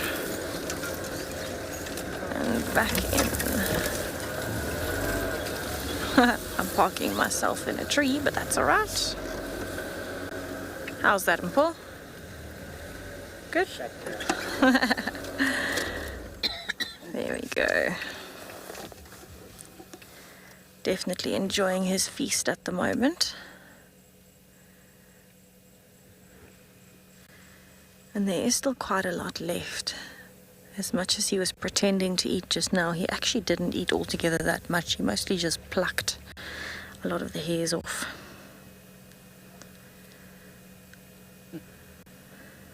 He's beautiful, hey Simon? So Simon seems to agree with me. He looks quite a lot smaller in reality than what he seems on the screen. And that's because he is still so young. He is a beautiful leopard, but into the Makoti male. Pinikin, I guess they can. They don't usually hunt in pairs. Leopards will only be in a pair if they're mating, or if it might be a mom with cubs and she's teaching them how to hunt. So, for example, when leopards are mating, they are not exactly going to go and step away from the mating to hunt. If something comes up to them and presents itself, they probably would. But leopards are so fast that they don't actually need the mating partner to help them with the hunt. So you'll actually see leopards hunting together more when it's a mom trying to teach her cubs how to stalk, as opposed to a pair.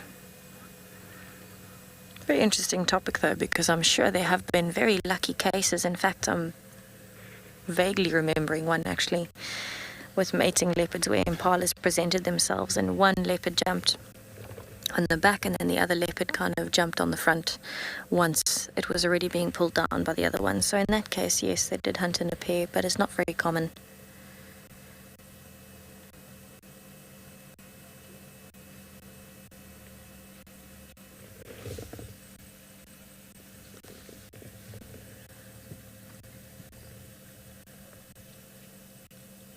I wonder how much he has left now.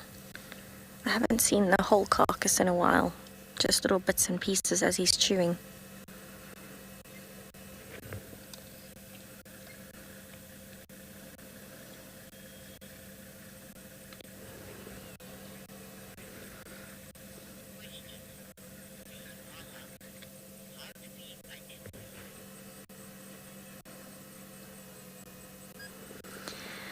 Timaha, it's actually quite difficult to differentiate between leopards.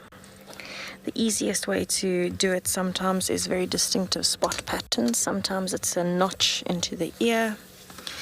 Sometimes it's these spot patterns specifically on the whiskers.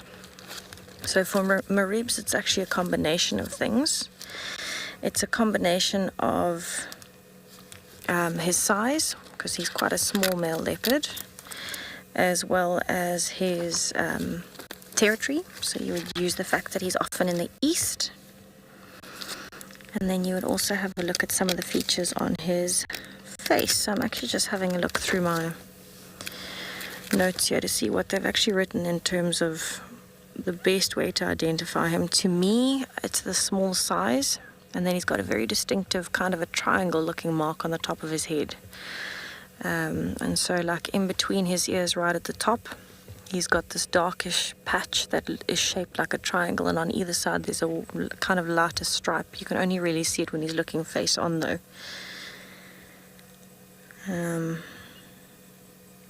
But possibly, I mean, you know, it's one of these things that also comes with practice. Once you've seen a leopard and you've kind of figured it out, then it's much easier to know that it's that leopard again. There you can see that dark patch in the middle of his head. So that and the long ear hairs for me are specifically for my ribs. A lot of people though, if you have a look at that spot pattern on his whiskers, as the whiskers come out there's individual spots, and you can count those as well. That being said, it can be repeated in different leopards, so it's not 100% perfect. He's also a bit of a clown. He's very clumsy, and so his nature can also give that away.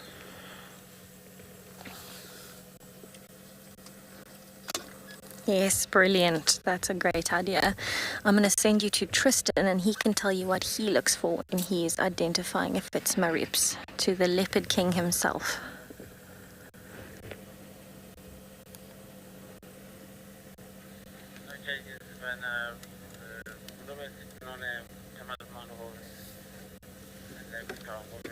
Wouldn't refer to myself as the Leopard King any day of the week.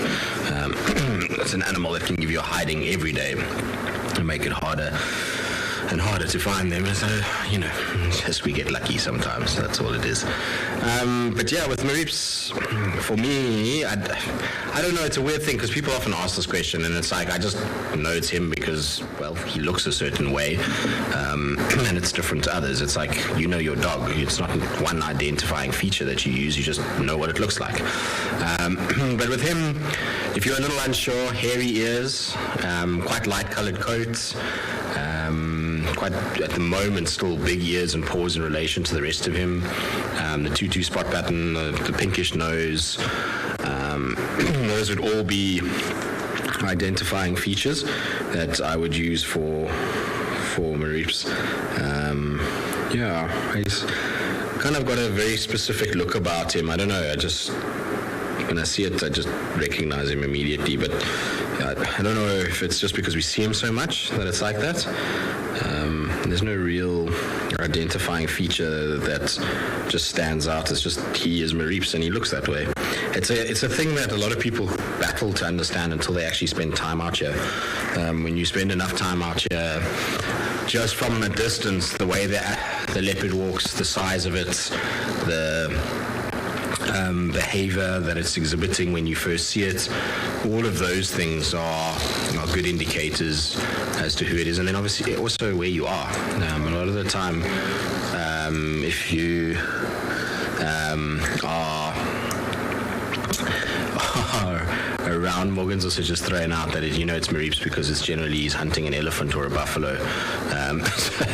Then you know it is him. But geographically, if you're in a certain territory, you know, okay, that's the territory of Marips or the area that Marips hangs around in, and so you kind of notice that's that cat. But it really is a looks thing. You just start to see leopards and you start to understand that they all look different. It's not a one specific characteristic. It's not, I suppose in the case of like Hukumuri or Nsele, you could say the one eye, but it's all of them just have different facial features, different structure to their face, ears and nose colors and all those kind of things also will help you in terms of what they do. Ear cuts, so like Kara with a little V in her ear, that's something moving there. that? Oh, it's guinea fowl that are moving in that area. They always go this side. I don't know why. Yesterday afternoon, same time, they were having a little bit of a moment there. Just now, we actually, funny enough, why I was on the hippo before we got into the Mareeps conversation, is that he was playing with the stick. So this hippo, for some reason, loves playing with sticks. He like picks them up in his mouth and plays with them. And he had one in his mouth and was rolling around with it and just generally being a bit hooligan-like. I think he's heard Mareeps is on the show and he's like, well, if he can be a clown, then I can be a clown too. You might need him for your band, Morgan. Potentially, yes.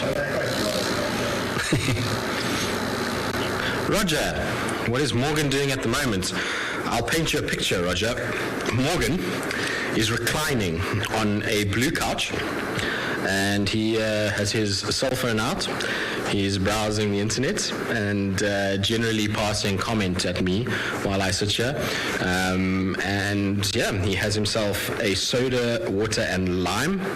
So he looks very, very relaxed, which we'll tell you about in detail just now. In the meantime, sounds like something's happening with Tessa.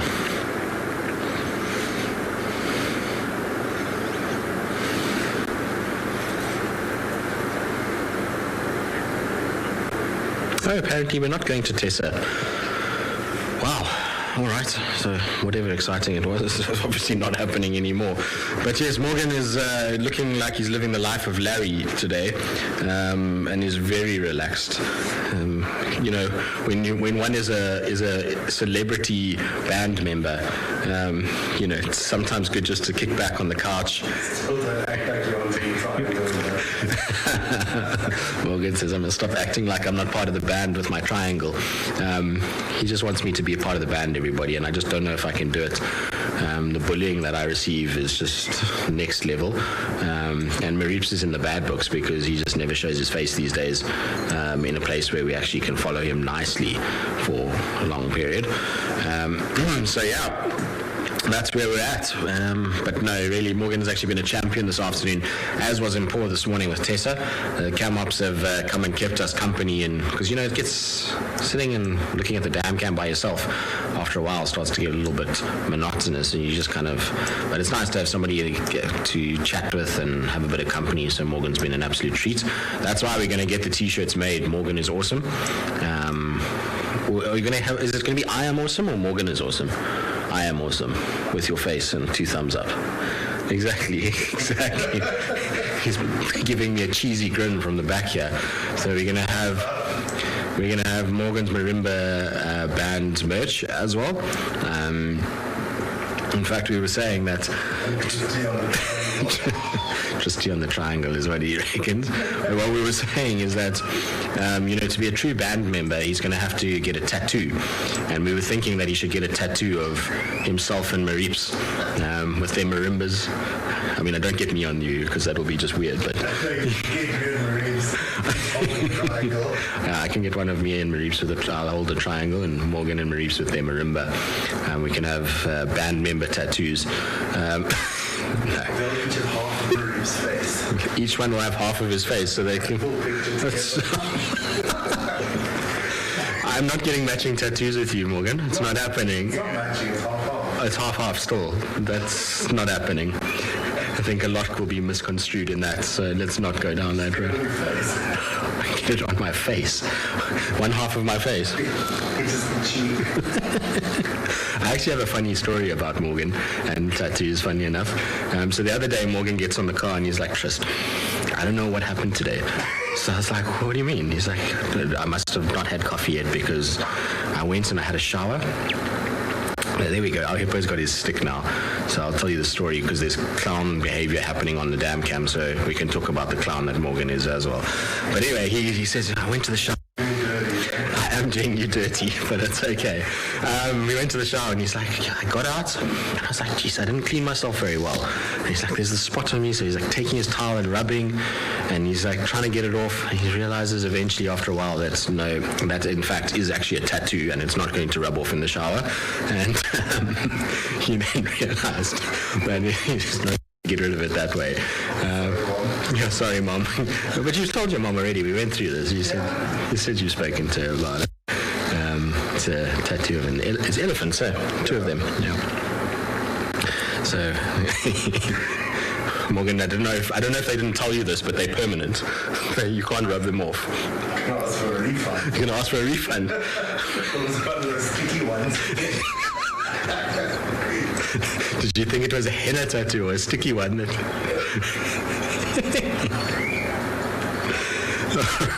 Well, the most ridiculous conversation while watching a hippo playing with a stick.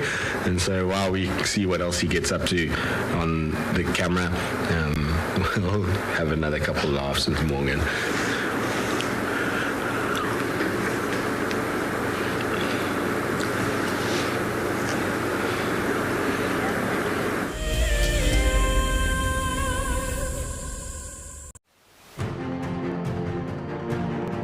As WildEarth has shown, a guide is critical to your enjoyment when on safari.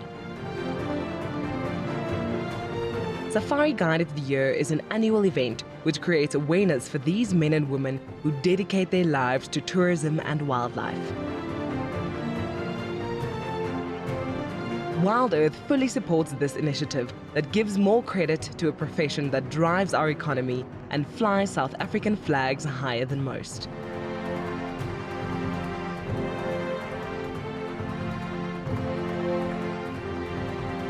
In the lead up to our live award ceremony, where the Safari Guide of the Year 2021 will be crowned, we are inviting all our viewers to join us for a special fireside chat. Open to everyone, this unique event invites some of the top guides in the country to Djuma on the 26th of September, straight after the Sunset Safari. And I turned to Shaun and I saw that she had this panicked look on her face. Either she was afraid that something had happened or she was afraid that she was going to miss out on something. But instead of her missing out on those lions, we drove up next to them and I switched off the car so that she could hear what was going on.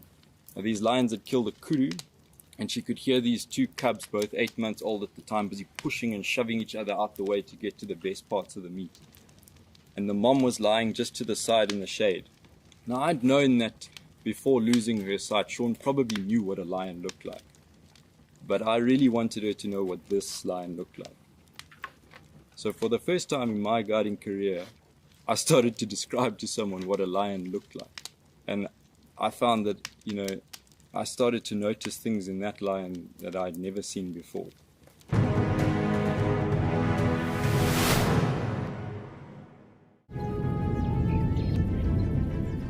Oh, it's going to be in trouble now. Oh, this is unbelievable stuff. Here comes a hippo in too. Go, Impala. There's a hippo coming in. I can't believe what we're seeing here. This is what we normally see in East Africa. It's all over. Hippo leaping at the crocodile now. Everything's gone underwater. Expect the unexpected here on WildEarth Daily.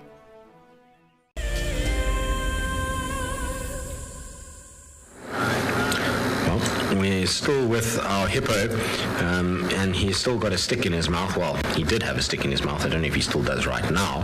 He keeps going under and up and under and up, and it's hard to really see what he's actually up to. Like I said, it's struggling a little bit focus-wise. When I go really close, the ripples of the water are just affecting everything. So that's why we're a little bit further away. But it's fascinating behavior to watch. It's not every day that you see a hippo playing with a stick. There we go. There's his stick in his mouth. Isn't that cool? Obviously, he's bored out of his mind, and this stick is just the most entertaining thing that he's ever had. And we were just saying now, Morgan and I, that he can be the drummer for the band. Djuma the drummer with his sticks. And then the rest of us will have to just fit in. I'm still not convinced I want to be the triangleist for this band, but I've got no other option. It just makes sense. It just makes sense. If I have to, Morgan. I didn't get a choice of the marimba. You didn't get a choice of the marimba? No, you didn't, you're right. But that's because I was the one talking and you weren't. That's why that happened. But I'm the one talking now, so I don't actually have to have a triangle. I can actually just veto this immediately. This is going to be the most ridiculous band you've ever seen in your life, everybody. I do think we should try and produce a hit at some point, Morgan. I feel like we could do it. I'm just going to quickly go into infrared because it's getting quite dark, so I apologize, and I just want to see if that will help us with the focus and actually being able to get a little closer. That went well. So well. Let's do that again. Said no one ever. Morgan, did you find that entertaining? Well, I'm glad you found that entertaining. I certainly didn't. It backfired properly. Oh well. It happens. I'm going to try once more. I'm going to be brave, Morgan. While his head is out. There we go. Look, I got it. No, camera. I don't know. It doesn't want to focus on him. I'm going to try and see if I can get it focused and get it sorted while he's there, because it'll be quite fun to get him with his stick playing. In the meantime, though, let's send you across to Tessa.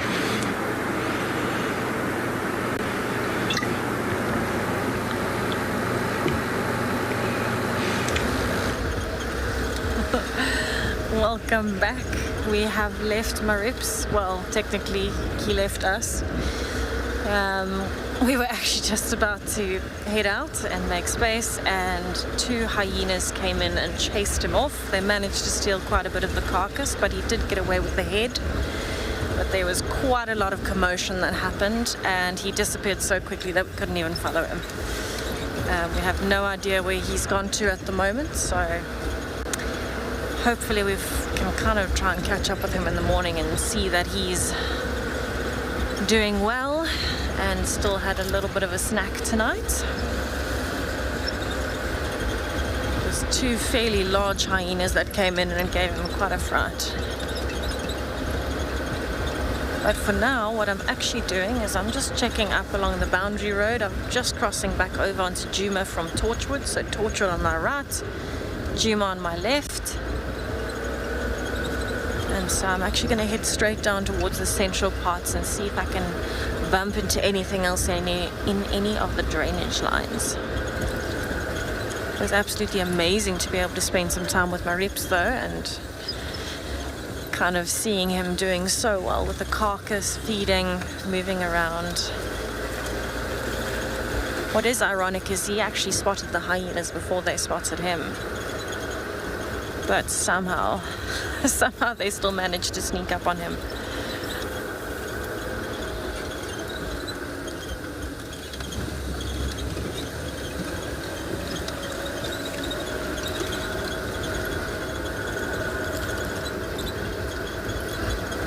It's definitely a very, very pleasant evening. Nice and warm.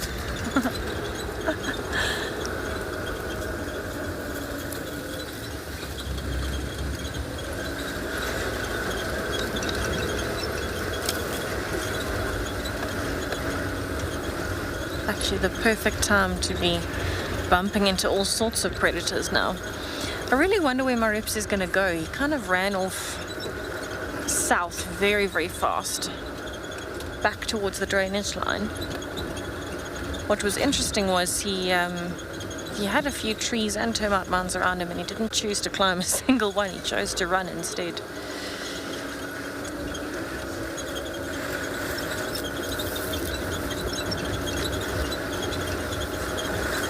It was definitely an exciting afternoon though.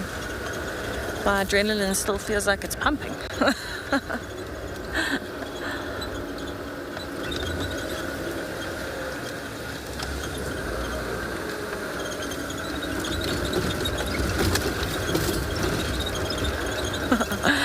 Okay, so I'm gonna carry on going, see what else I can bump into this evening. But in the meantime, I'll send you back over to Tristan, who still has his hippo in the dam with the stick.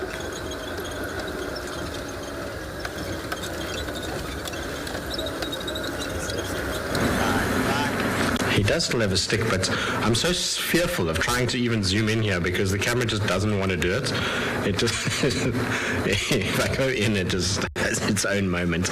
And no matter how much I try and control the focus, it just doesn't want to do it. So we're wide for now, unfortunately. Hoping as it's getting darker, so it will get better that we can kind of focus on him. But, you know, it is what it is. It's the way it goes. for those of you that are actually joining today and have no idea why I'm on this dam cam and why the dam cam feed is being shown, Rusty's got a little problem at the moment. Not mechanical. Rusty's problem is a technical one, not a mechanical one.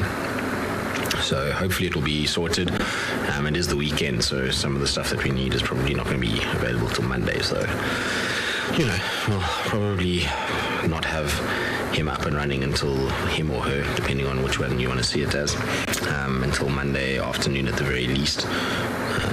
So yeah, damn cam it is until then. It's always the case with these vehicles. It's amazing. Nothing ever will break when it's like a Monday morning or a Tuesday, or when the mechanic is here. If it's a mechanical breakdown, everything always breaks when it's like there's no mechanic on site. It's a weekend when everything is a lot harder to get right. That's when things generally go down. All right, well, Dewey's not playing the game at this stage. Still very much underwater. There he just popped up now, of course, as I've panned away. So we're going to just quickly do a little scout around the dam and see what we can find here. It's starting to get fairly dark now. It must have cooled off quite nicely for a lot of the animals. So we're just checking to see if there's anything that potentially is starting to come in. This is the perfect time now for a leopard. They love moving around at this time. Nancy, so Jigga was used for many years until end of 2019, when the company went through a bit of a change. Jigga was being used up until that point. And then when we started when COVID hit actually, and we started to have different feeds in different places. So Jigga unfortunately was decommissioned for a little while, but I'm sure Jigga will be back.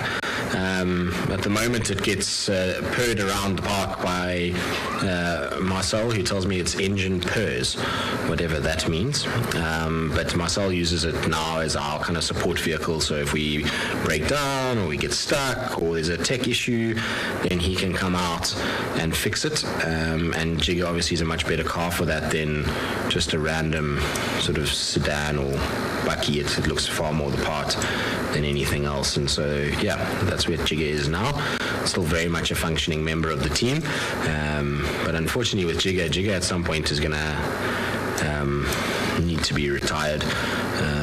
Jigga's head can't be skimmed anymore. It's cylinder head, so we've skimmed it as many times as is possible to skim a cylinder head.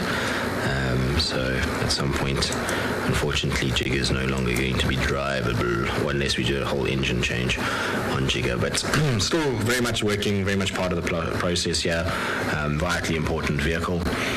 We give obviously Rusty and Wendy a lot more airtime than we do Jigga, but they most certainly are all very important. Oh, Dewey, you're going to give us a nice yawn. Little diker coming down the bank in the background.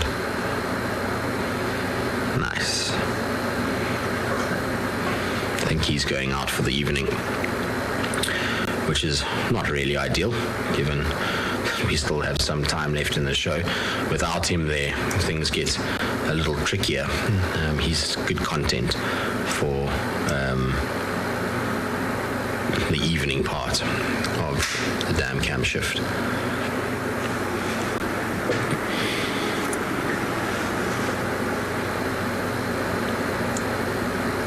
This is not a small hippo though. You can see the size of him. And what he'll do now is he'll just go straight out from the dam, and you might see him marking these bushes as he goes past, just so everybody knows that this is his water hole. And then from there, it's going to be to go and feed.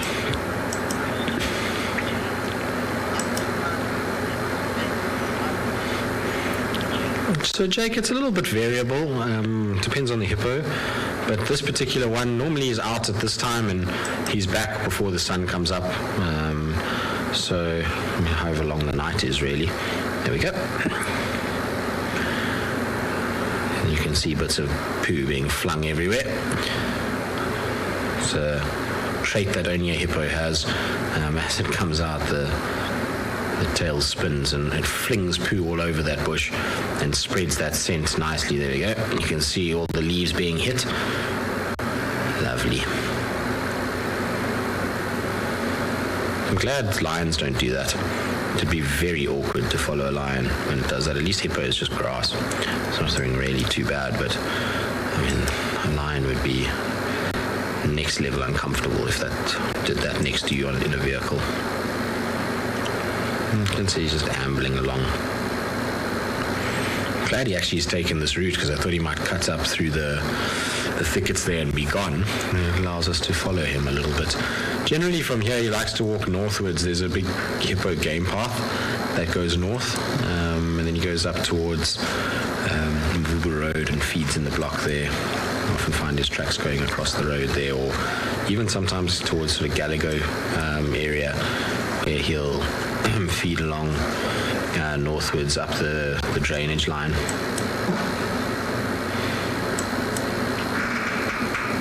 No camera. No, bad camera.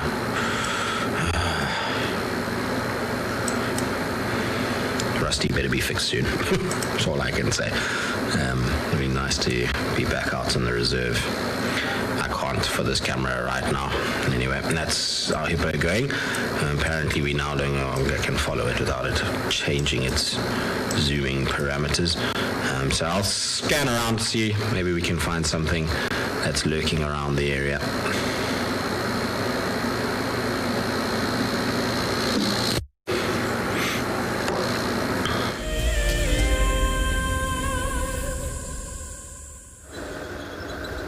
Welcome back to my bumble. I am still looking for anything else that might pop up. There was one kudu that was a little bit skittish and ran away, and some impalas. But so far, just such a pleasant evening to be out. It's almost like that little bit of quiet time that we need to absorb all of Marips that we saw this afternoon. It's definitely a beautiful evening out.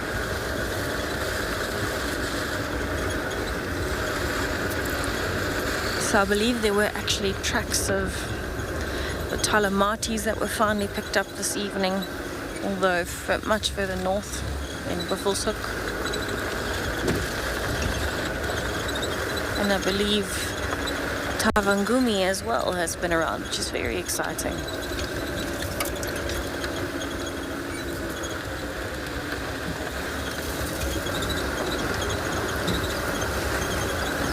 Oh, I can feel that temperature drop. This is the place to be tonight.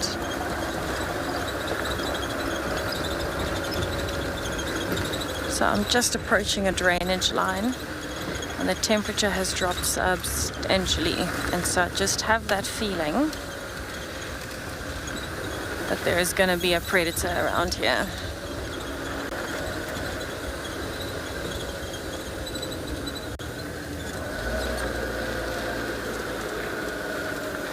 So I'm going to take it extra slow, just going through this drainage line, because we definitely want to make sure that we're not missing anything.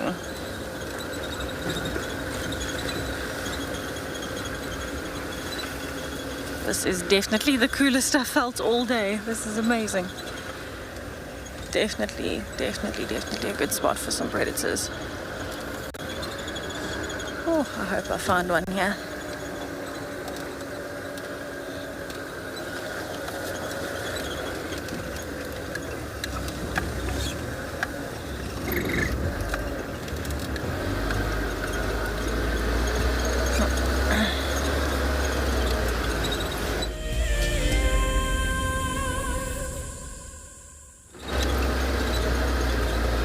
So I'm just taking it nice and slow, checking the drainage lines.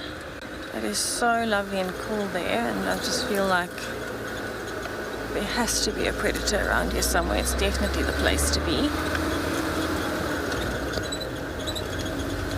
What is lovely to know is, after the strange weather that we've had, you know, it is nice to know that this evening they have picked up tracks of the Talamati pride, so we know that they're moving again. Have managed to find Tavangumi as well, who is in the northwest. actually in Buffelshoek as well. But amazing to know that he's around, because perhaps he will come a little bit south and surprise me with a visit. But I feel like we're still trying to just absorb everything that's happened this afternoon. It's been such a lucky day on giraffes, elephants, leopards, hyenas as well, and birds too, overall with Mrs. Wig.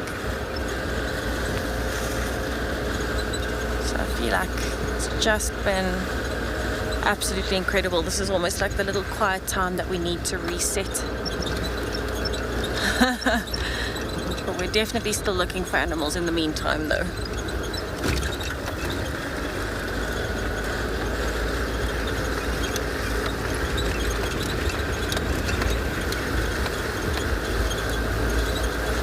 I'm definitely wanting to check as well, especially in the morning. I want to go and check areas like Quarantine and a little bit of the west of Djuma, because I have this feeling that the wild dogs are going to be coming back. At some point I feel like the wild dogs are coming.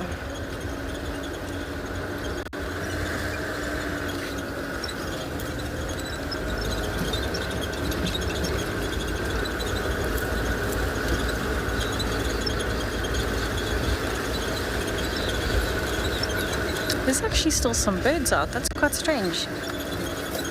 It's quite late for the birds to still be calling. I'm not talking about nocturnal birds though. I'm talking about some diurnal birds that are still talking, although it is so warm. Maybe they are still very active because of that.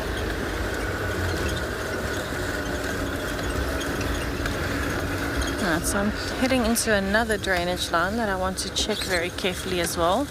This is a particularly thick drainage line. It's kind of fringed by Atomburti trees.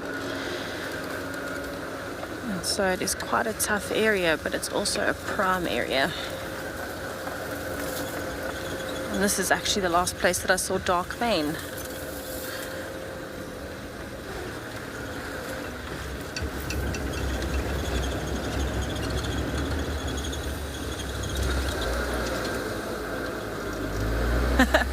Simon, some of our viewers want to know if you have enjoyed this afternoon and this morning.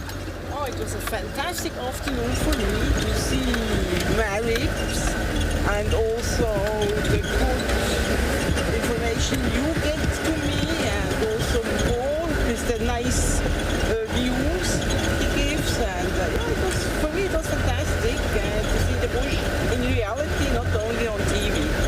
Amazing. I love it. Thank you so much. It's been such a pleasure having you, Simone. I think you're a good luck charm. But it's so good to be able to share this kind of information with people and kind of see that difference between what happens on TV and what you see behind the scenes, and how each animal looks different, how each person is a little different maybe. Hopefully most of us are the same. Yeah, it's an amazing experience. We've actually been very, very lucky to have you. I think we've had some amazing sightings.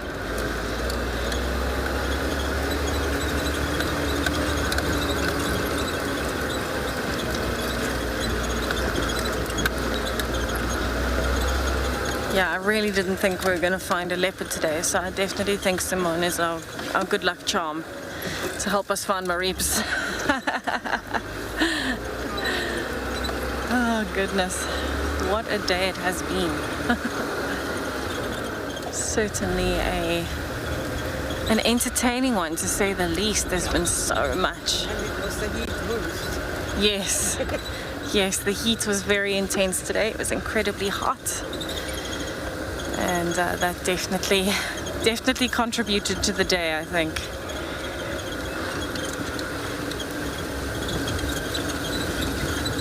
Right, so I'm checking another drainage line. You can tell my theme for the evening is drainage lines. And that's because that is exactly where I would be if I was a predator. I would be lounging around. There's a little scrub here. I don't know if we're going to be able to get it. There we go. We're switching over into infrared. I hope we can get it. It's hopping around a little bit. Ah, our infrared isn't working, it seems. Oh, that's not a problem. Now it's working. There's the scrub hare. I think it heard me say predator and then it ran out.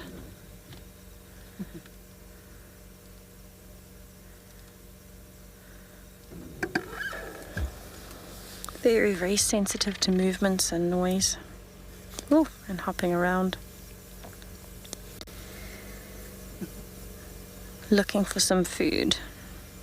So this is probably, you'll find a resident little scrub hare. Probably lives very close by and will come out to feed. Alright, so it definitely looks like it is a bit camera shy tonight, and that is absolutely okay.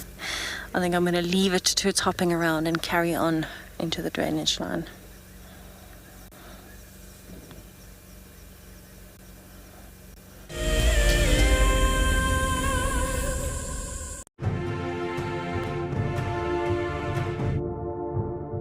Free diving is the purest way to experience the great African sea forest. Silently gliding through the long kelp fronds allows you to reconnect with nature and explore this enchanted world.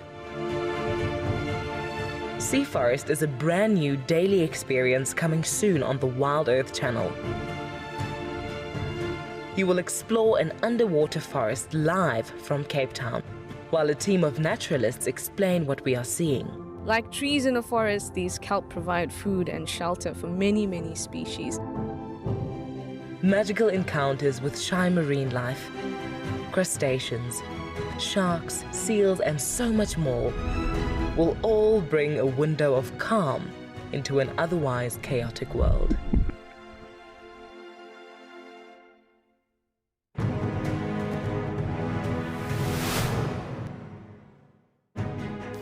Here at the Advanced Rifle Handling Challenge, which is actually lots of challenges in one to gauge the contestants' skills at different distances and different speeds.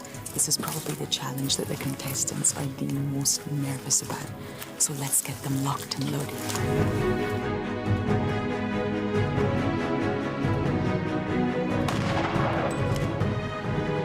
Competitors are now doing the Hades halt, where they have to run back and forth to a target, turn, take aim, and shoot. And this simulates a chase in a real environment and gets the heart pumping and the blood pressure up.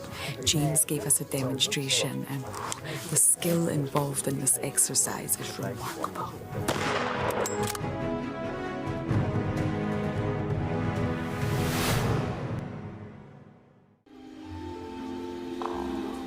Goodness, look at its wobbly legs. Oh, I don't believe it. I can't believe we've actually seen it. Oh my goodness. Oh, careful, careful, careful. Oh no. Oh, it's okay, little one. Okay. Expect the unexpected here on WildEarth daily.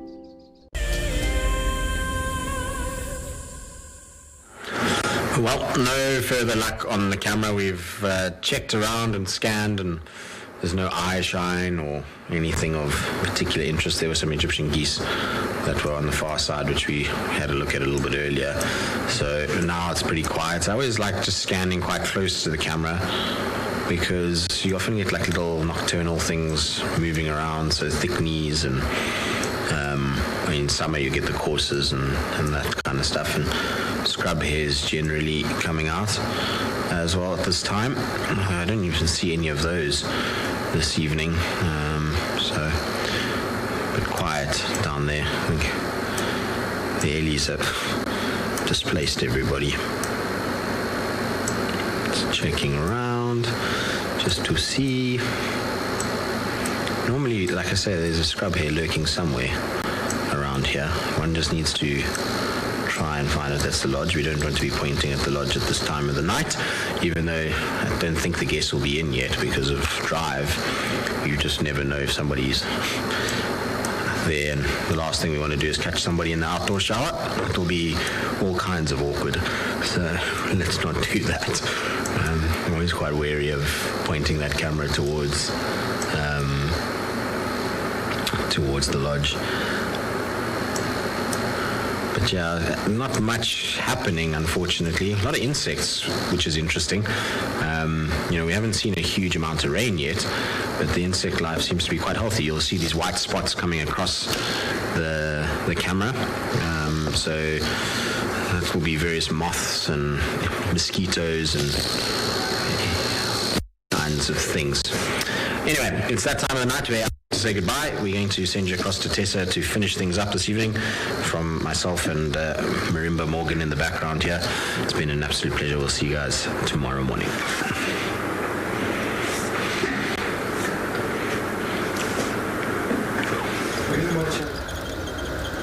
Well, I'm actually quite sad that we've come to that part of the evening where it's time to wind down. I think it's just been so incredibly wonderful today. I'm still not giving up hope. I'm still searching for predators. And I think just in general today, we've had an absolutely spectacular day with sightings. I mean, this afternoon has been next level with the giraffes and elephants, kudus, impalas, and of course Marib's and his carcass. Very, very interesting to watch, and so happy to actually see him, and even more than that, being able to share him with Simone. I know she's very happy. She's been chuckling in the front seat, which has been phenomenal.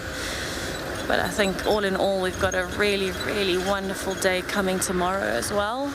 Especially after this nice cool night coming in with all the hot weather that we've had. I think the predators are going to be moving, and so I'm very, very excited to see what tomorrow holds for us. Thank you so much for joining us this afternoon, and thank you, Simone. Thank you for coming with and sharing the experience. We really hope that you'll be here with us in the morning and join us for another drive. We will be here excited and ready to show you everything that we have to find. I really hope, cross fingers, that we'll find Marib's again in the morning. Would be amazing. But thank you again for joining us. It's been an absolute pleasure. Sleep well, and we'll see you bright and early in the morning.